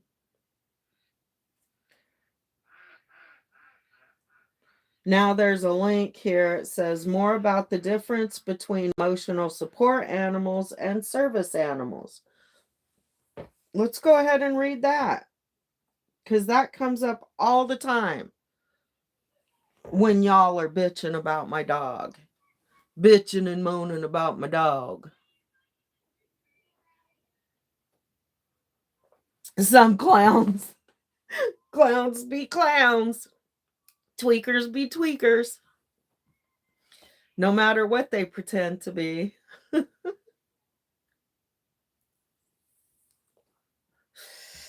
Thanks for making me laugh, Lori. If the dog's mere presence provides comfort, it is not a service animal under the ADA. But if the dog is trained to perform a task related to a person's disability, it is a service animal under the ADA. For example, if the dog has been trained to sense that an anxiety attack is about to happen and take a specific action to help avoid the attack or lessen its impact, the dog is a service animal. Isn't that amazing? That the very example that they use on the website applies to my case. Isn't that amazing? Let's read some more about examples of service animal tasks. Examples of service animal tasks. A person who uses a wheelchair may have a dog that is trained to retrieve objects for them. Okay? A person with depression may have a dog that is trained to perform a task to remind them to take their medication. A person with PTSD may have a dog that is trained to lick their hand to alert them to an oncoming panic attack. A person who has epilepsy may have a dog that is trained to detect the onset of a seizure and then help the person remain safe during the seizure. That's the one that we heard about the other day locally here. A young lady that can't bring her dog to the store is trained to detect the onset of seizure. She could not leave the store because there was an ambulance outside the store and the lights were flashing, and she didn't have her dog with her, and she was talking to somebody. Is that the story? Is that the story? And she couldn't bring the dog because everybody harasses her about the dog. It's crazy. Where service animals can go.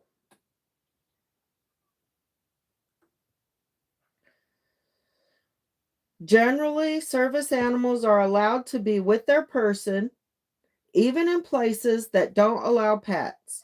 For example, service dogs can go into restaurants, shops, hospitals, schools, hotels.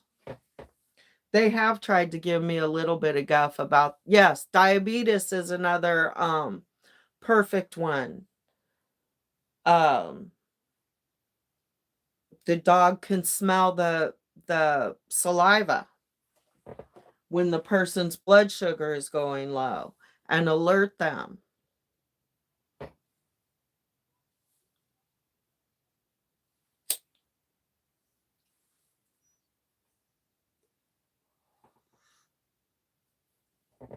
Example, a restaurant offers indoor and outdoor seating. A woman arrives at the restaurant with her service dog and asks to sit inside. The restaurant cannot require the woman to dine outside because of her service dog.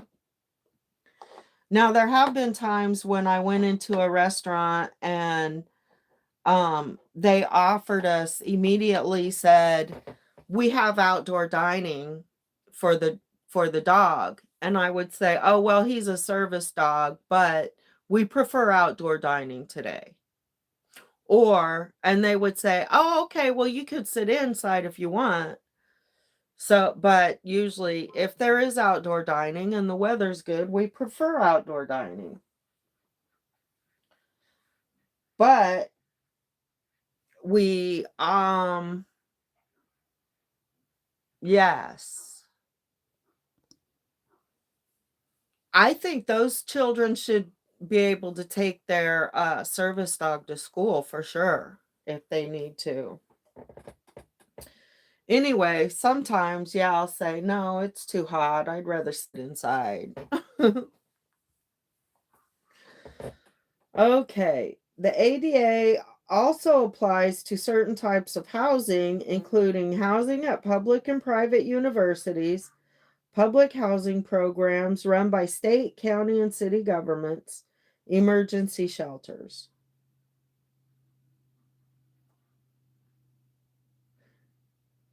You know, this is interesting. It says that service animals can go to hospitals. Now, I understand they shouldn't be able to go into the sterile environment where the handler is not alert.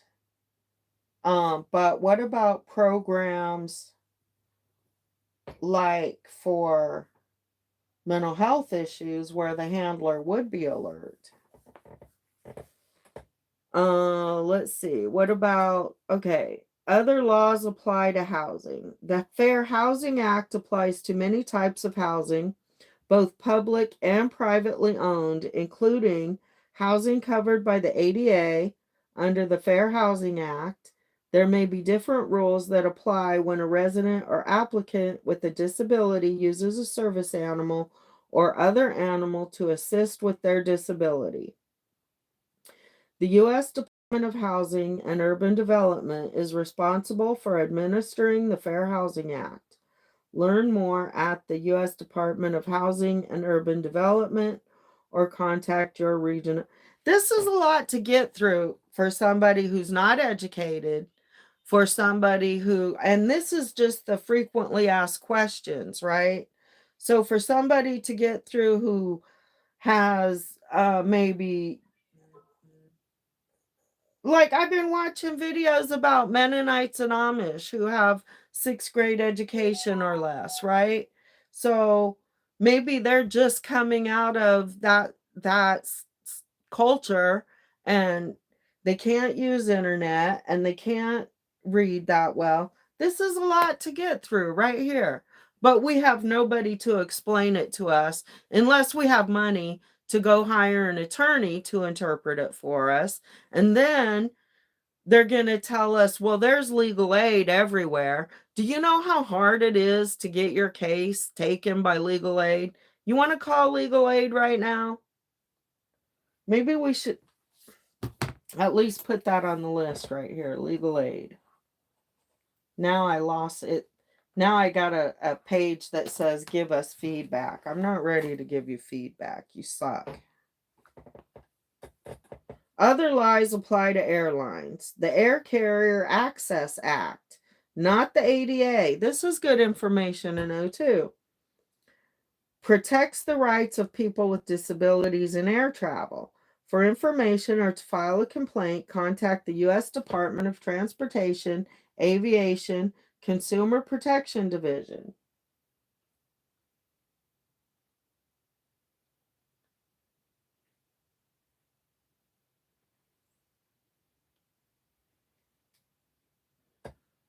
There's a little heart in the way I can't see that comment.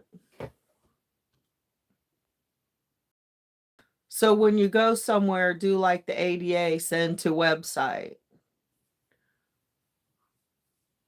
I think that's actually on that card. Where's my card? Here's one. There's one in here.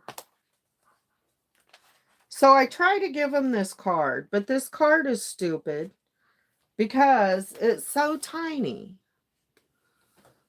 Who's gonna read that? It's so tiny. There is, what is there on here? Oh, it sends you to the toll-free number, which is what we called earlier. Let's see if the website is on here. No, it straight up sends you to the number.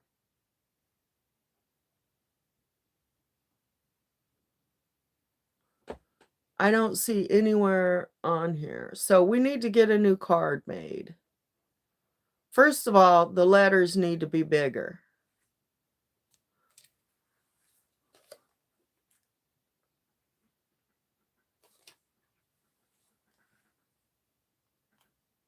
And yeah, it needs to have the website on it. Let me put that on my list. Get cards made.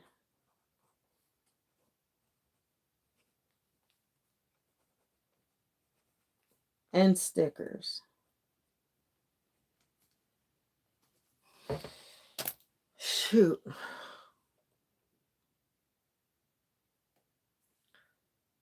Okay. I don't know how much longer I'm going to last. I'm starting to get a headache. How long is this page? Okay, now this is important. Let's go on. Other rules apply to employment. That's the equal employment opportunity. Let me turn this around so you can see the hand gestures. Because now I'm talking with my hands. Okay, it's all about the tilt, right? So hide the chin. Equal Opportunity Commission. The Equal Employment Opportunity Commission is responsible for administering the ADA in employment settings. Asking if a dog is a service animal. If you are working at a business, this comes from the ADA website. If you are working at a business or state local government facility and it is unclear to you whether someone's dog is a service dog, you may ask for certain information using two questions. It used to be 3, but now it's 2. You may ask, is the dog a service animal required because of a disability? Number 2, what work or task has the dog been trained to perform? I've been telling y'all that. Telling you and telling you and telling you. I'm running out of coffee again.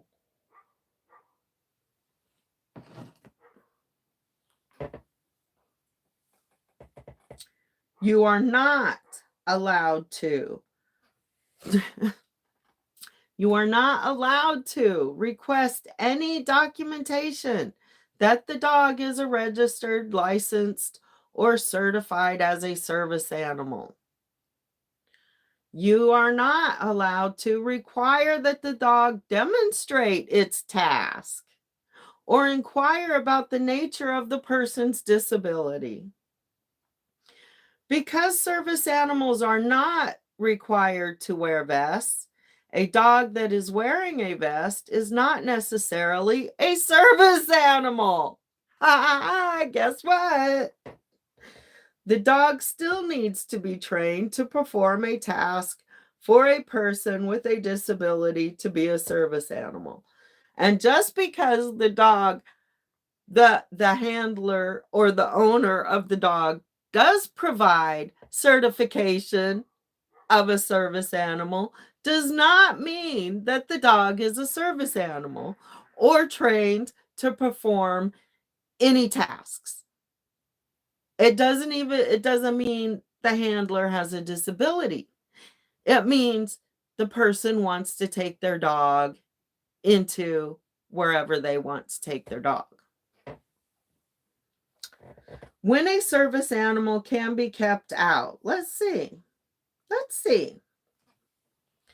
A business or state local government does not need to allow a service animal if the dog's presence would fundamentally alter the nature of the goods, services, programs, or activities provided to the public.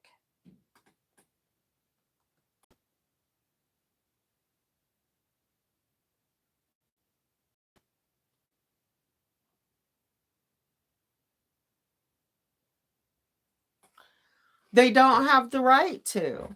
They don't have the right to require proof.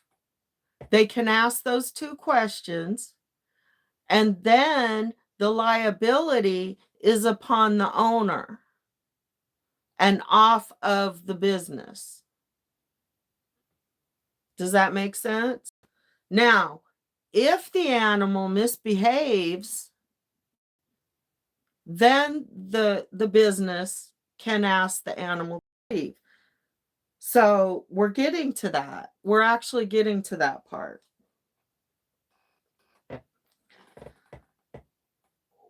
Okay, what does fundamentally alter mean? Let's see. In most settings, a service animal will not fundamentally alter the situation. But in some settings, a service dog could change the nature of the service or program. For example, it may be appropriate to keep a service animal out of an operating room or a burn unit, like when they requested of me to not bring the dog because I'm going in the operating room, right? Where the animal's presence could compromise a sterile environment. But in general, service animals cannot be restricted from other areas of the hospital where patients or members of the public can go. Good information. Learn more about when a service animal can be kept out in questions 23 through 26 in FAQs about service animals and the ADA. Asking someone to remove their service animal. A business or state local government can ask someone to remove their service animal if the dog is not housebroken. Number 2, the dog is out of control and the person cannot get the dog under control. Okay, so that's even broader than I thought it was. So one time, Miklos growled a little bit at a man in a library. And immediately, well, the librarian was pissed off when I brought him in the first place and mean mugged me the whole time I was there. This was down in Texas. And then a man came really kind of quick walking around the corner, and Miklos stood up and growled a little bit. Well, the man was like, it's okay, because I immediately got him under control and got him to sit down, right? The librarian immediately came and evicted me from the library. Well, I wasn't digging the vibe in there anyway, and I figured, yeah, he blew it already. He's in training. He blew it. Let's just go. So we left, and well, it was right after the convoy, and he was kind of on high alert still. Anyway, we left, but now it says the dog is out of control, and see, I wasn't even aware of the and part, and the person cannot get the dog under control. What does out of control mean? We can even, it says learn more in question 27. Okay, let's go to question 27.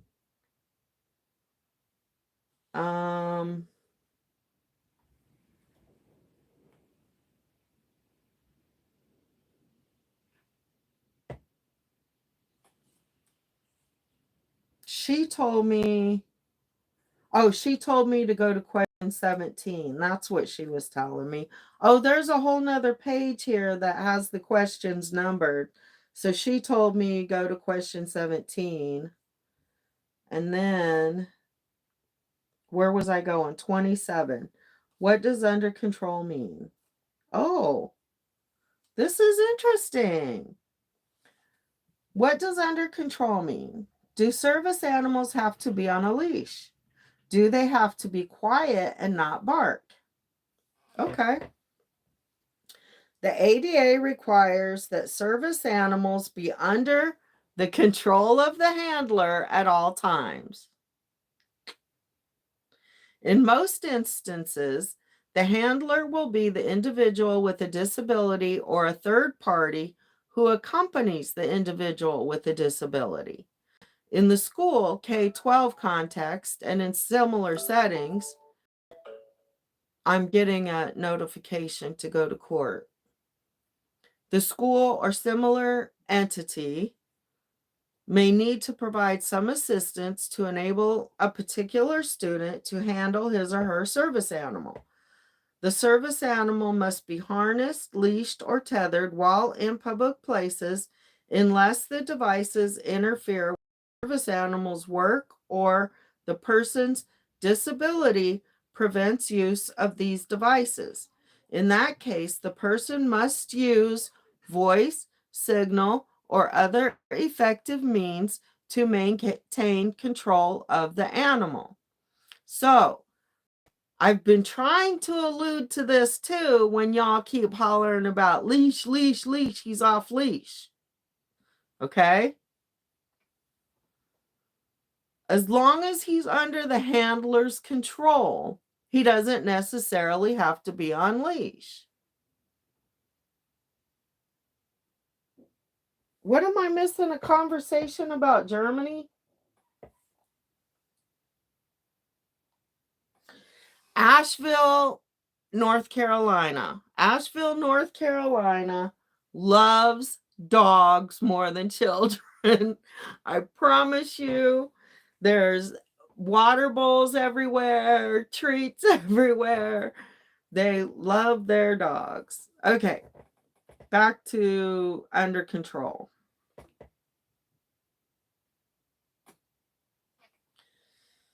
And what that means.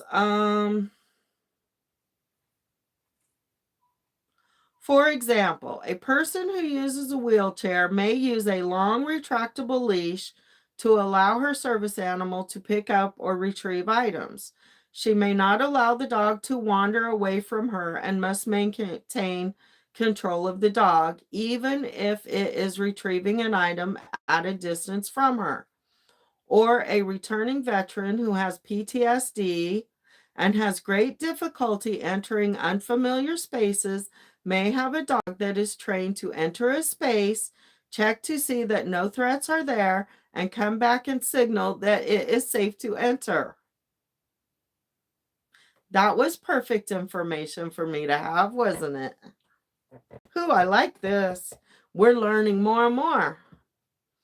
But that's the problem. Who's there to teach? Who's there to help with this information? Nobody.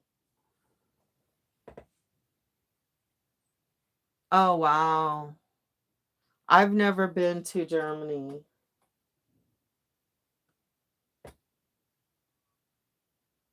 My dad loved Germany.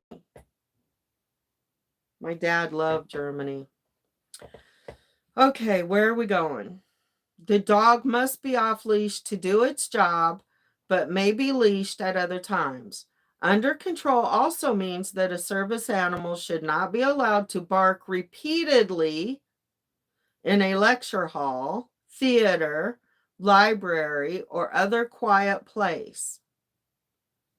However, if a dog barks just once, or barks because someone has provoked it, such as another dog that is not a service dog, this would not mean that the dog is out of control. I'm so happy to have this information now. Too bad I can't memorize it all.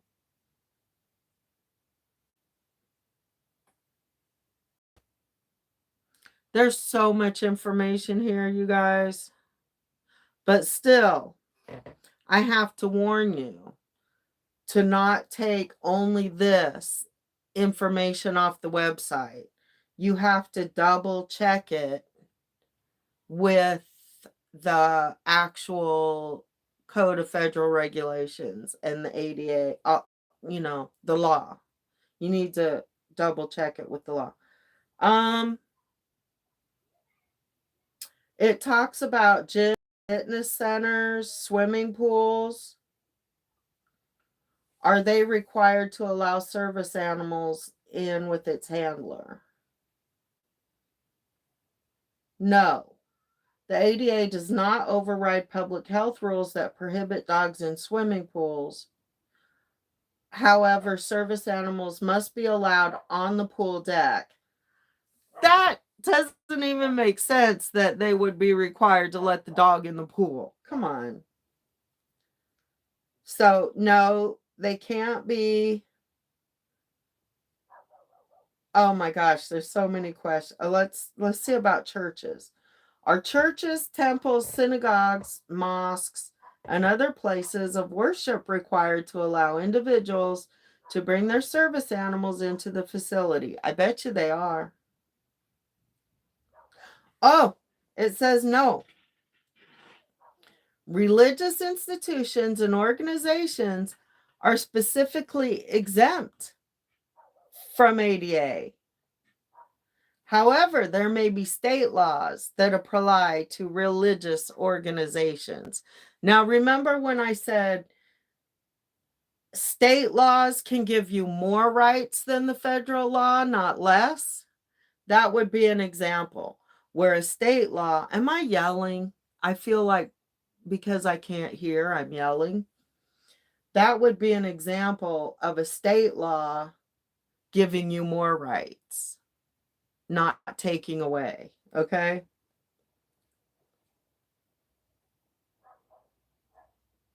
Does the Department of Veterans Affairs have to comply with the ADA? No. Section 504 of the Rehabilitation Act of 1973 is the federal law that protects the rights of people with disabilities to participate in federal programs and services. For information or to file a complaint, contact the agency's Equal Opportunity Office. Okay, we have to look into that because they usually don't give me much guff at the VA at all. In fact, they don't usually sometimes they allow emotional support animals at the VA. I've seen that. But it's, hey. Choo-choo. Yes, ma'am. Your dog I cannot find. Why'd you lose him? We did it. He was up a hill chasing a car. And he ran with Did he the catch car. it? No, he went with the car. Did he catch it? No. What would he do with it if he did catch it? And I don't know where she was going. Who, the car? Yeah. Was it Christine? Yeah. Can he run faster than she drives? I don't know. I don't think so. She drives fast. I don't think he can catch her. He is with her. Car? No, he's on the road chasing her. Does he know his way home? No? I do. You have no clue. Why you why are you worried about Miklos? Did she hit him? No. We thought she almost hit him. Really? She drives too fast. I should text her and ask her to slow down, huh? And turn around with me close. She doesn't have to turn around. He shouldn't be so stupid to be chasing cars. But what if him gets lost? He chases her every day when he's here. I didn't know that. Okay. Where's your mom? Upstairs. Upstairs? Yep. Well, why are you ankle biters bothering me? Because we want to say any with you. No. Bye.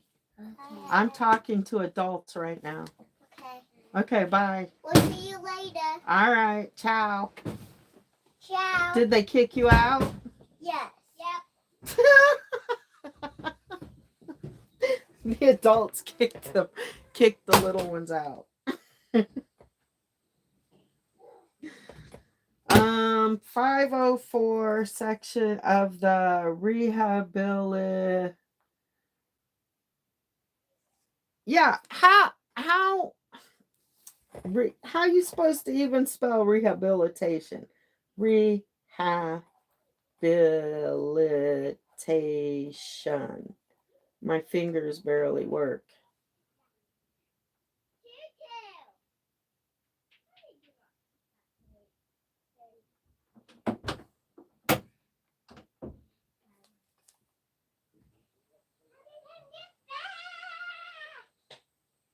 Thank you, Lemonade Chick. I hope you will. I hope more people will. I hope you guys will quit being shy of filming and stick up for people with disabilities. You know, when I was much younger and cell phones were a thing with cameras and they just became a thing, there were so many times in like store parking lots, I saw cops harassing homeless people, and I wanted so bad, especially in Oklahoma City. I wanted so bad to start filming, to take out my camera and intervene, and I was a little shy and intimidated, and always in a hurry, and generally had a whole bunch of children with me, a whole van load of children. So it really wasn't my time, you know, but I was thinking about it as soon as cell phones came out with cameras. It's crazy. And it took this many years to actually start doing it. But like I said, not responsible for anybody else right now. You know, like I couldn't afford to get arrested with 6 children standing in the Kmart parking lot. Right? Sometimes. Okay. Rehabilitation Act of 1973.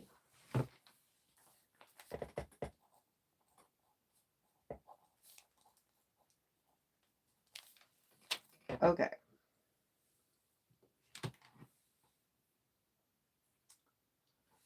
All right. So let's page back to the general questions. Okay, I think we're just about done. We talked about what is out of control. State and local laws. State, local governments can require service dogs to be licensed and vaccinated if all dogs are required to be licensed and vaccinated. That makes sense. My dog is vaccinated and licensed everywhere I know he needs to be. And state, local governments can offer voluntary service dog registration programs. Huh.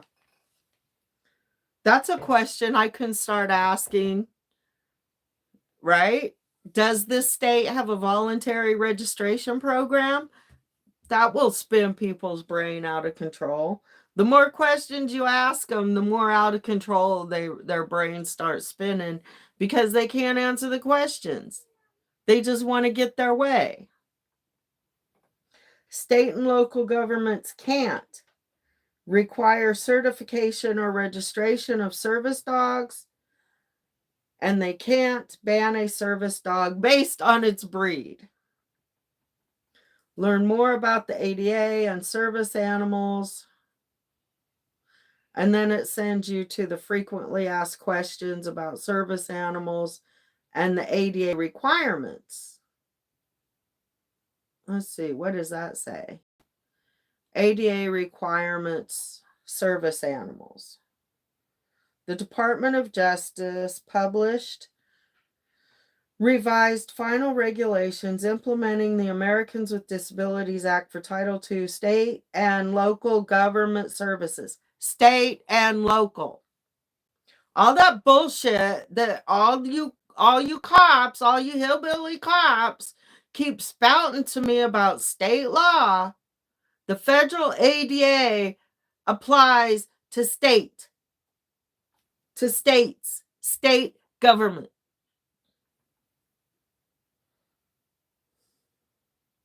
The Department and Title III Public Accommodations and Commercial Facilities on September 15th, 2010 in the Federal Register.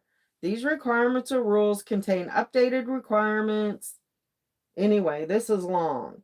Okay. How service animal is defined. It still defines it as a dog.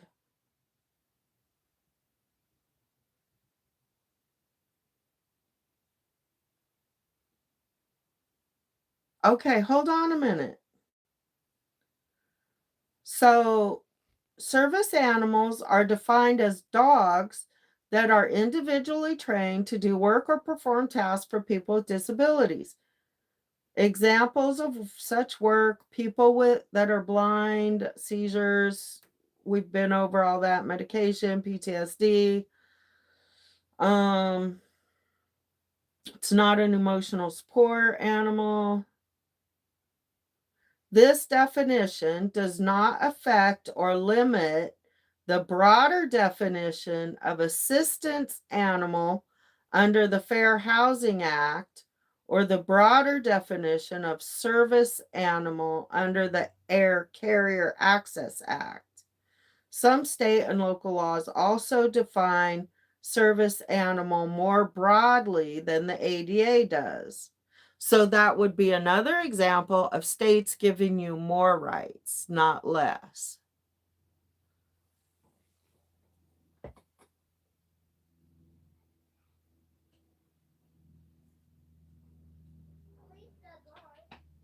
Yes, exactly. And then they wonder, okay, those big bad cops, full battle rattle, looking like they're going to war, looking like they're on the SWAT team. They wonder why I don't want to give them my home address. Really? Or my real name, so that I can file a complaint against all their freaking asses in every government agency that I can. And why wouldn't I want to give them my name and address? But I did give them my number, and if they're smart, all they have to do is do a reverse number search, more than likely. Jesus Christ. I mean, it's not his fault. He didn't do it. Humans are so evil. On the other hand, many of us are angels and goddesses. Okay? Gods and goddesses and angels. Yes, we do have those as well. Let's see.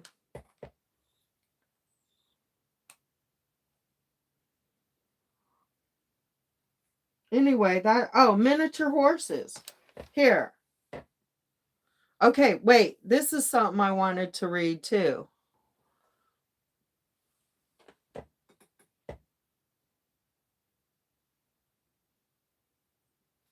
Wait, what?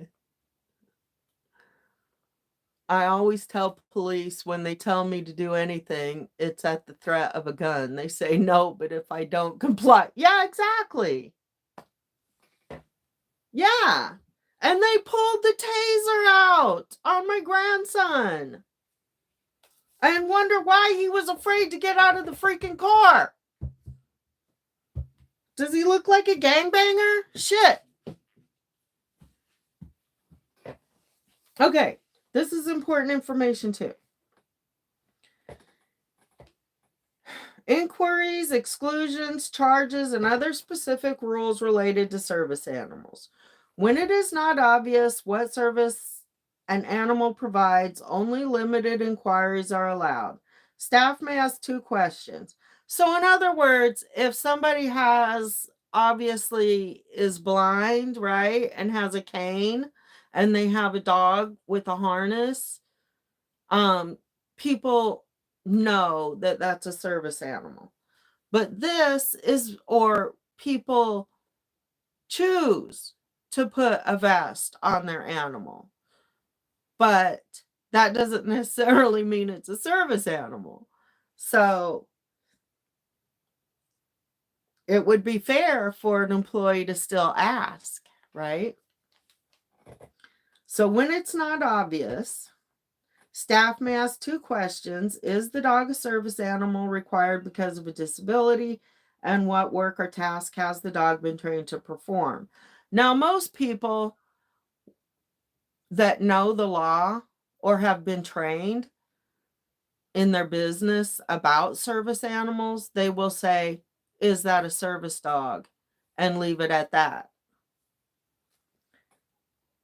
Staff cannot ask about the person's disability, require medical documentation, require a special identification card, or training documentation. They can't demand papers. They're not allowed to demand papers. Pluck the papers. You know what? We do need to get that necklace made. I want the earrings. Pluck the papers. We need to get Miklos a gold emblem that says pluck the papers. Yeah. Oh no, I'm debating whether to mail them a notice of intent to sue or to just file a lawsuit. I'm done. I'm tired. I'm sick of it.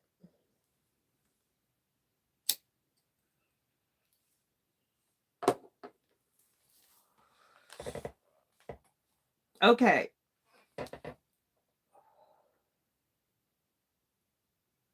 And then they can't ask me to demonstrate. They can't ask to demonstrate the ability.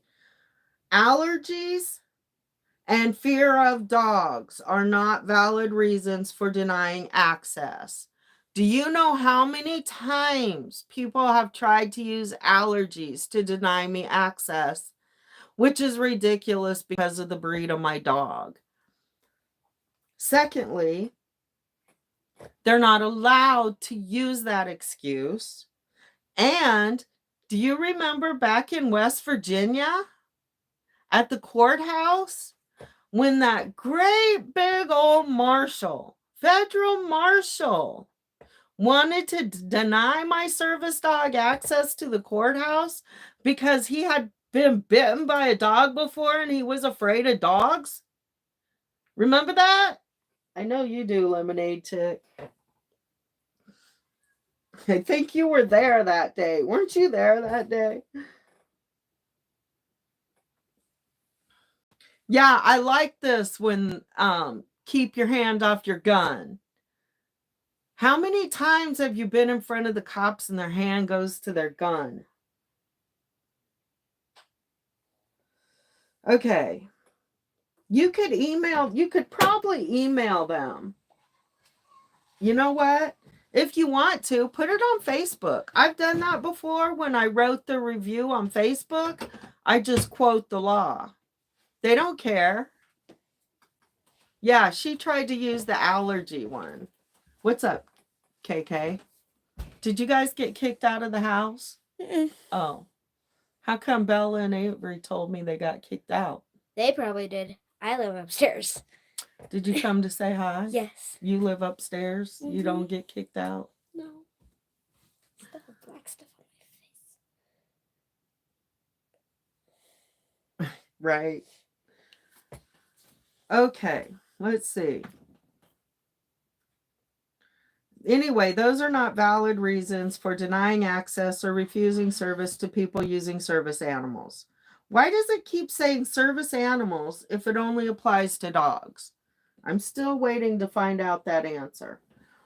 When a person who is allergic to dog dander and a person who uses a service animal must spend time in the same room or facility, for example, in a school, classroom, or at a homeless shelter, they both should be accommodated by assigning them, if possible, to different locations within the room or different rooms in the facility.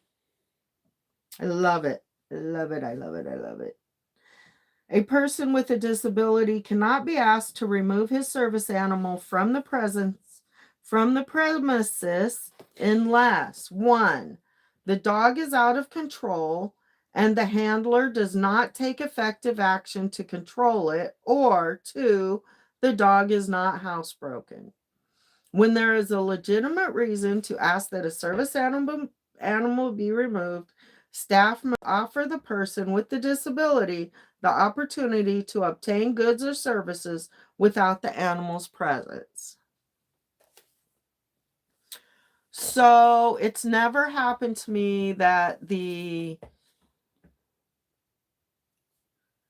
one time I went into a saloon in Wyoming and I actually was just going to get something to go. And they started hollering at me about my service dog. And I said, well, I was just going to get something to go and leave. Is that okay with you? And they said, okay. No, Bob, I was refused service because of my dog. And they stated clearly it was because of my dog. And they didn't care about the federal law. They didn't care about First, she said she was allergic to dogs. And then she said she was afraid of the big scary dog. But anyway, back to the bar in Wyoming. I went there. Tutu. She wasn't The following one-eyed the buffalo. law, but she wasn't following the law? No, she broke the law. The one-eyed buffalo. Maybe I could sue them too. I wonder what the statute of limitations is. I should just sit down and make a list of all the establishments that have kicked me out or isolated me because of my service dog. Tutu, remember And that? all the government agencies. Tutu, remember when we went with your friend and we were heading back to their house and we were hungry, so we stopped and she yelled at you because you had a service Of course, dog. that's the one they remember because they were hungry. Because she had a service dog. They know the story. They saw the video. And so she was mad and she started talking about her puppy that she brought to the pool. And now she can't go to the pool because she brought a service dog that was in her hands. That had a certificate. That had her certificate. She has great facial expressions, doesn't she? Okay, so anyway, you better go before somebody starts saying I'm smoking dope in front of you and shit. See you later. See you later, Tutu. Okay.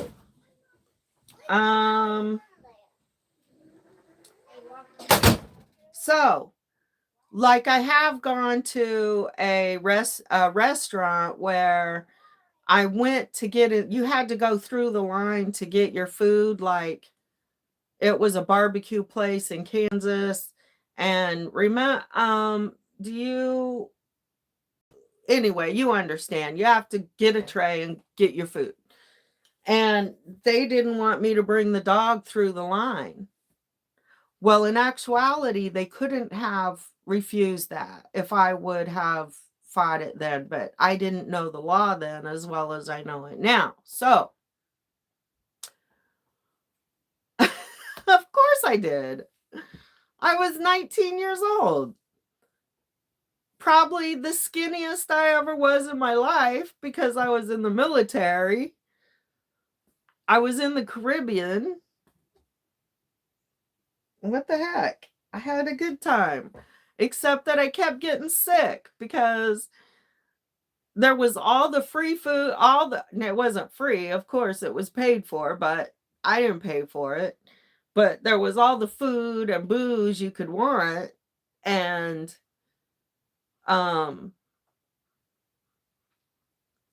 so I got sick a lot when the water got rocky.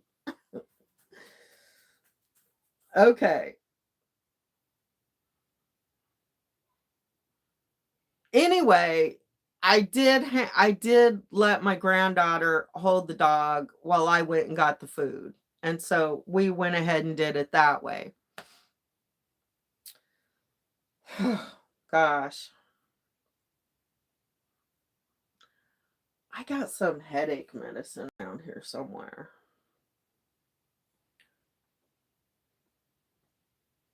But yeah, so they could maybe offer to serve you outside if it's nice and you wait outside, if there's a legitimate purpose. Anyway, people with disabilities who use service animals cannot be isolated from other patrons. Now, you've seen that happen to me. If you go back to when my grandson and I were in Maine and we were taking the boat ride, and they kind of isolated us because somebody was afraid of dogs. Anyway, I went along with it because, it just wasn't the day for a fight.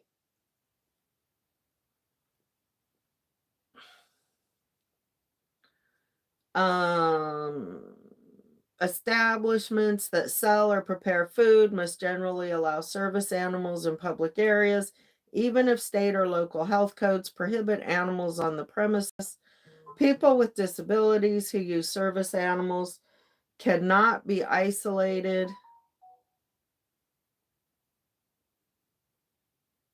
Okay, good. I just got a text, sorry. People with disabilities who use service animals cannot, I already said that. They can't be isolated from other patrons, treated less favorably than other patrons. The rich lady got her nails done, didn't she? But no, the disabled veteran didn't get her nails done. The wacko old lady didn't get her nails done. But the rich lady did. But what they don't know is I tip really well. Stupid.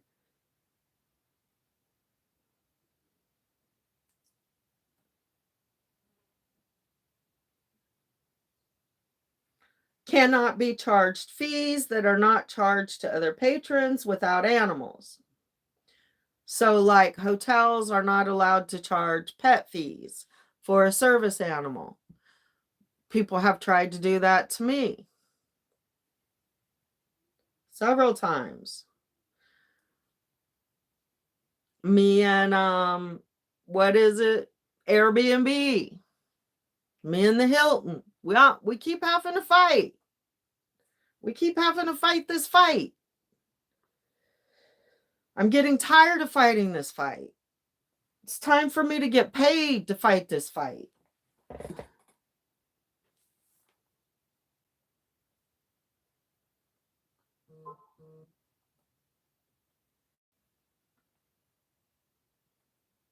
Okay, Ariel, I'll see you later. I'll see you. Let's see. If a business requires a deposit or fee to be paid by patrons with pets, it must waive the charge for service animals. If a business such as a hotel normally charges guests for damages that they cause, a customer with a disability may also be charged for damage caused by himself or a service animal. That makes perfect sense to me. Staff are not required to provide care for or supervision of a service animal. That makes sense to me. Now, here's what caught my eye. There's a section here on miniature horses. Okay. In addition to the provisions about service dogs, the department's ADA regulations have a separate provision about miniature horses that have been individually trained to do work or perform tasks for people with disabilities. Miniature horses generally range in height from 24 inches to 34 inches, measured to the shoulders, and generally weigh between 70 and 100 pounds. Now that's kind of broad because it's general, okay? Generally. Entities covered by the ADA must modify their policies to permit miniature horses where reasonable. The regulations set out 4 assessment factors to assist the entities in determining whether miniature horses can be accommodated in their facility. The assessment factors are 1, whether a miniature horse is housebroken, 2, whether the miniature horse is under the owner's control, 3, whether the facility can accommodate the miniature horse's type, size, and weight, and 4, whether the miniature horse's presence will not compromise legitimate safety requirements necessary for safe operation of the facility. So this is very broad as well. That's a pretty broad statute. So I'm interested because it seems like I have been thinking that other animals could also be trained as service animals. Like, I've seen a cat on a leash in the VA. So the definition of a service animal.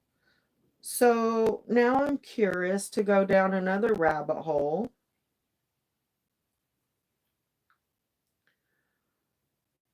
Virginia State Disability Statute concerning service animals.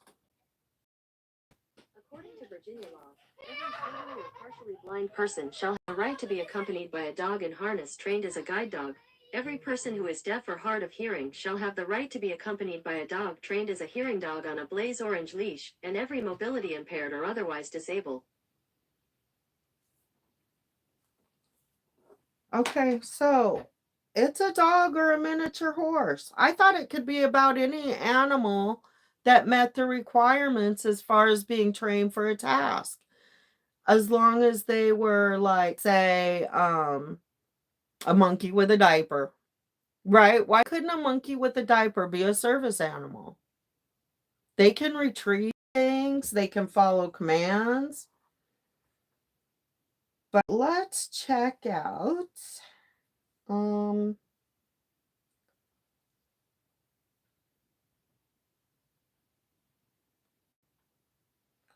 definition of a service animal.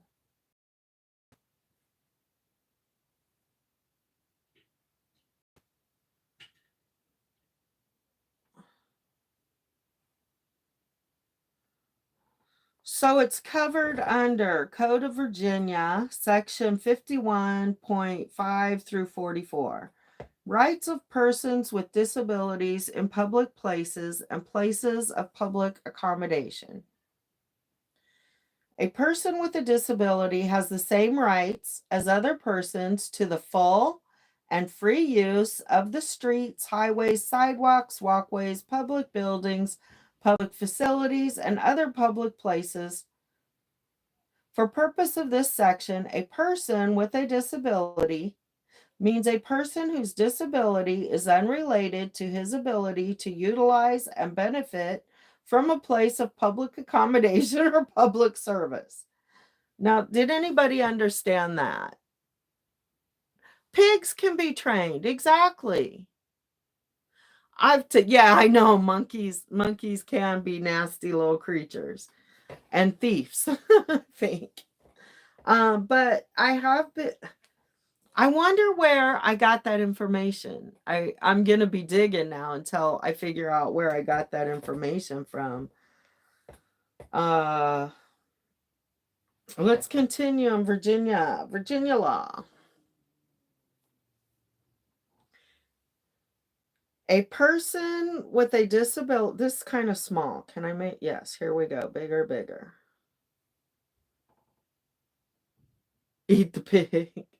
A person with a disability is entitled to full and equal accommodations, advantages, facilities, and privileges of all common carriers, airplanes, motor vehicles, railroad trains, motor buses, streetcars, subways, boats, or any other public conveyances or modes of transportation, restaurants, hotels, lodging places, places of public accommodation, amusement or resort, public entities including schools, and other places to which the general public is invited, subject only to the conditions and limitations established by law and applicable alike to all persons. Does that not sound like Virginia has an even broader law because it applies to all places where the general public is invited? That sounds to me like it would apply to churches and synagogues. If I was an attorney fighting a case, I would argue that for sure. Oh, my goodness. I'm running out of breath here.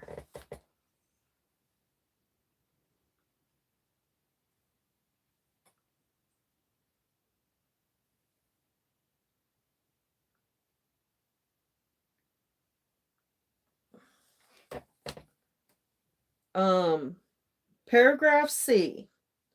Each town, city, or county, individually or through transportation district commissions, shall ensure that persons with disabilities, hold on, let me go back and get this again. I want to make sure that we're understanding. Each town. Now remember, federal, state, county, city. I think Bob tries to change the subject. I do, Bob. I do. And now I can grow my own on my own place in my own enchanted woods. Right? Okay. Federal is the highest law of the land. Right? Then the state. Then the county. Then the city. Then the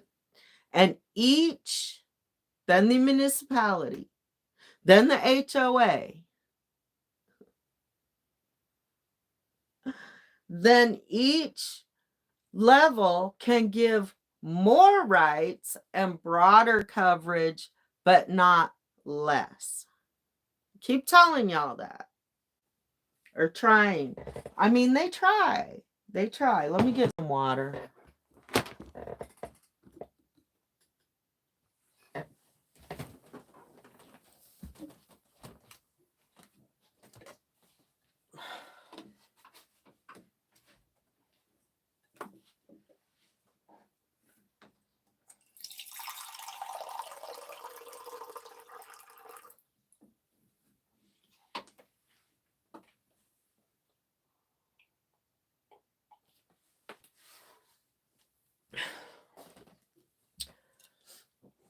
Okay.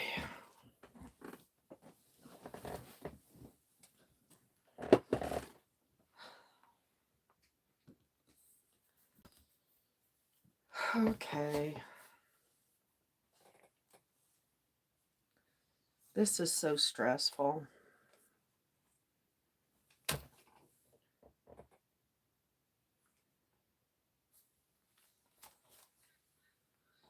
Each town, city, or county, individually or through transportation district commissions, shall ensure that persons with disabilities have access to the public transportation within its jurisdiction by either use of the same transportation facilities or carriers available to the general public, provisional of paratransit or special transportation. So, like, when my daughter who had a disability had to go to a different school, the school district was required to provide her transportation to that school. Let's see. So that covers transportation. They have to provide for disabilities. Let's see, paragraph D.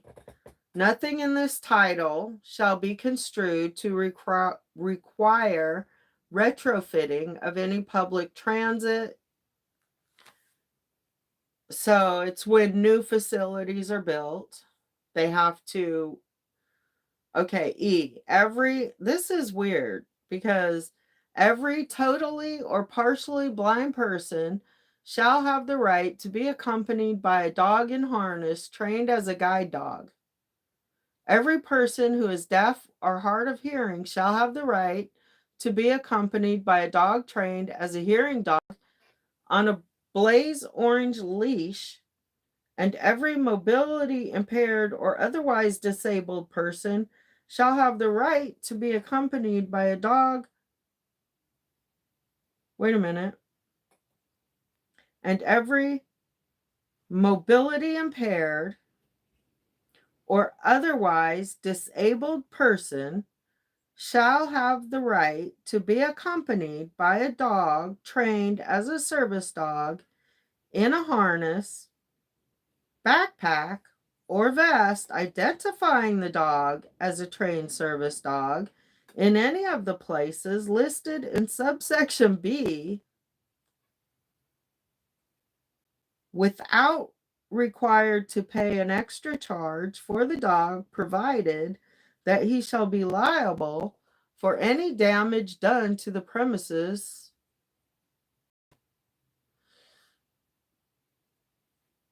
So, okay, the provisions of this section shall apply to persons accompanied by a dog that is in training at least 6 months of age.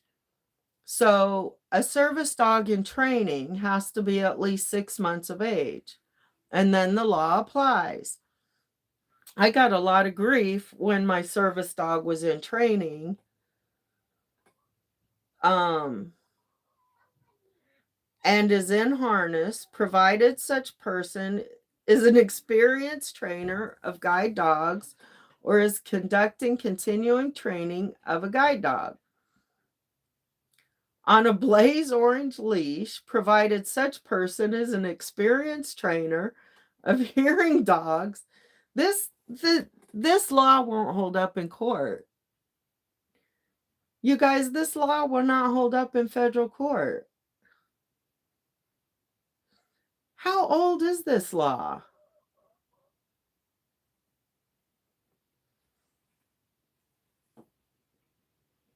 There's no way. There's got to be an updated code.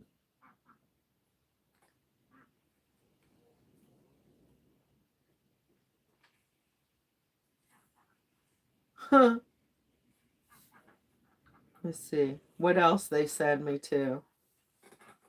It says, does Virginia recognize emotional support animals?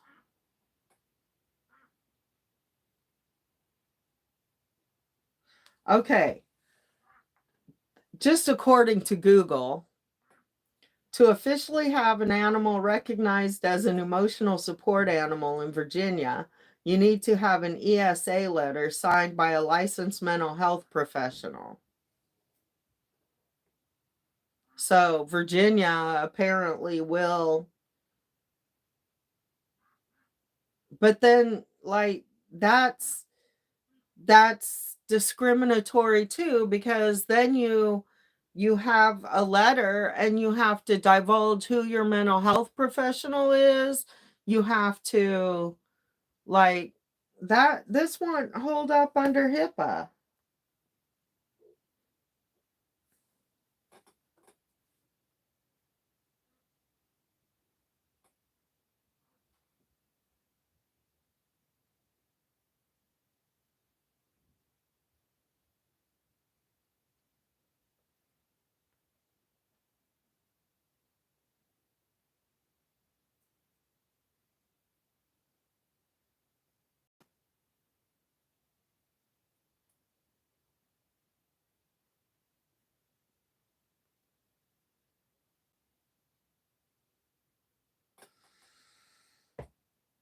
Businesses cannot require a person with a disability to show proof of a disability or certification of a service animal statute. That apparently, how to catch a fake service dog. These are just the Google questions that come up at the top, y'all. I'm going to have to pull the statute, annotated statute. Below is a short list of potential behaviors that fake service dogs may exemplify. Number 1, being carried or wheeled around by an owner. That may be, Julie. I don't think those laws can hold up in federal court. I really don't. That's silly. Seriously, has Virginia not had any cases? There must be some. There must be case law. I got to do serious research. I don't even know how to do legal research anymore. It's so different. It's all changed. When I was in law school, like we mostly researched in books.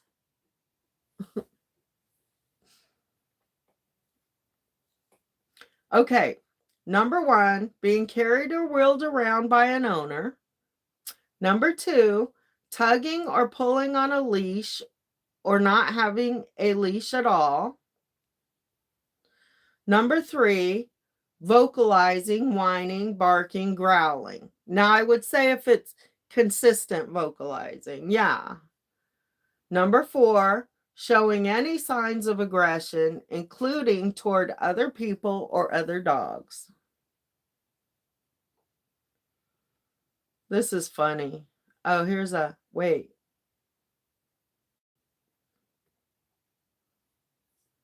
Oh, this is a blog. This is from New Life Canines. New Life Canines Service Dogs. Weekly blog, it says. How are fraudulent service dogs going undetected?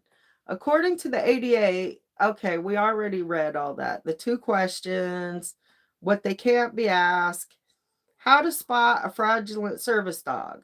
A service dog vest may help a fake service dog enter a public place, but they usually give themselves away by their untrained behavior. According to the ADA, it is training that distinguishes a service animal from other animals, and the task that the service animal is trained to do must be directly related to the owner's disability. The fundamental difference between a fake service dog and a legit one is that service dogs are impeccably trained. They have up to 2 years of training that can cost tens of thousands of dollars. They are not only trained to perform tasks and do work that aids in people's disabilities, but they also go through rigorous socialization and house training. They do not act like ordinary pets while on the job. Below is a short list of potential behaviors that fake service dogs may exemplify: being carried or wheeled around by an owner, tugging or pulling on a leash or not having a leash at all, vocalizing, whining, barking, or growling,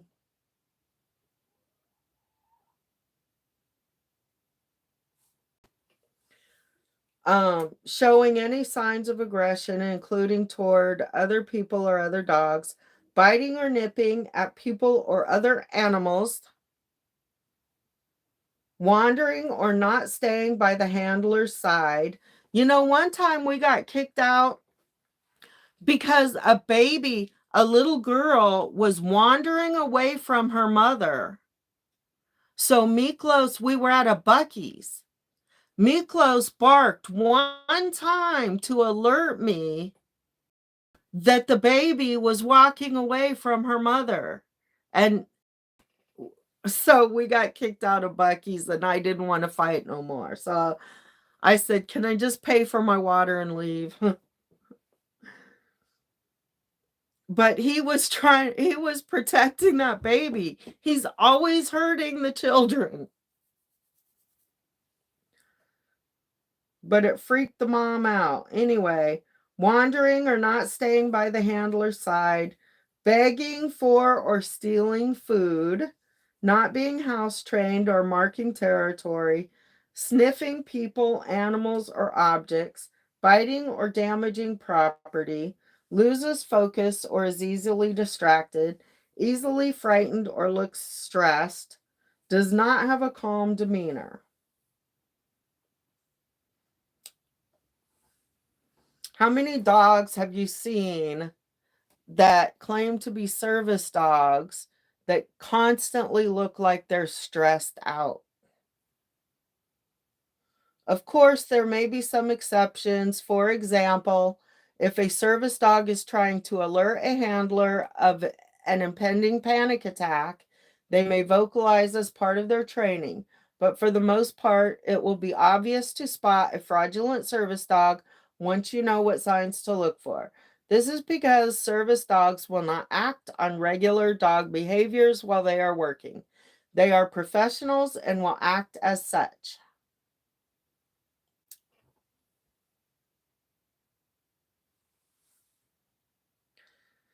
What to do when you see fraudulent service dog? The best way to combat the use of fake service dogs is to educate the public. Knowledge about the harm fraudulent service dogs can cause both handlers and the service dog community could be a powerful tool, but you may also choose to file a report. When you see or suspect that there is someone using a fake service dog and want to make a report, there are two ways you can do so. You know, when most people report my service dog, it's not because my dog is misbehaving or they suspect him of being a fake service dog. It's because they're pissed off because they can't bring their little ankle biter, their misbehaving dog in the store. Anyway, when you see or suspect that there is someone using a fake service dog and want to make a report, there are two ways you can do so. You can call the non-emergency number to the local police or make a report directly to the ADA. You can visit the ADA website here for access to the phone number. Using fake service dogs is an unfortunate but real trend. It is against the law in 31 states, including California, to fraudulently pass a regular pet as a service dog. In California, Penal Code 565.7, it is a misdemeanor or punishable to up to 6 months in jail and or $1,000 fine. People equate the use of a fake service dog to using a fake handicap placard to gain access to parking spaces. It is ethically wrong. The hope is the states will find a way not only to educate the public about this growing problem, but to find a way to enforce laws while still preserving the rights of people with disabilities. When was this written? Is there a date on this? Yes. May 14th, 2021. States are still not educated. Okay, y'all, I got a lot of research to do. And I need to go get something to eat, and yeah, I need to give y'all a break. I know I've gone past what everybody's brain can absorb.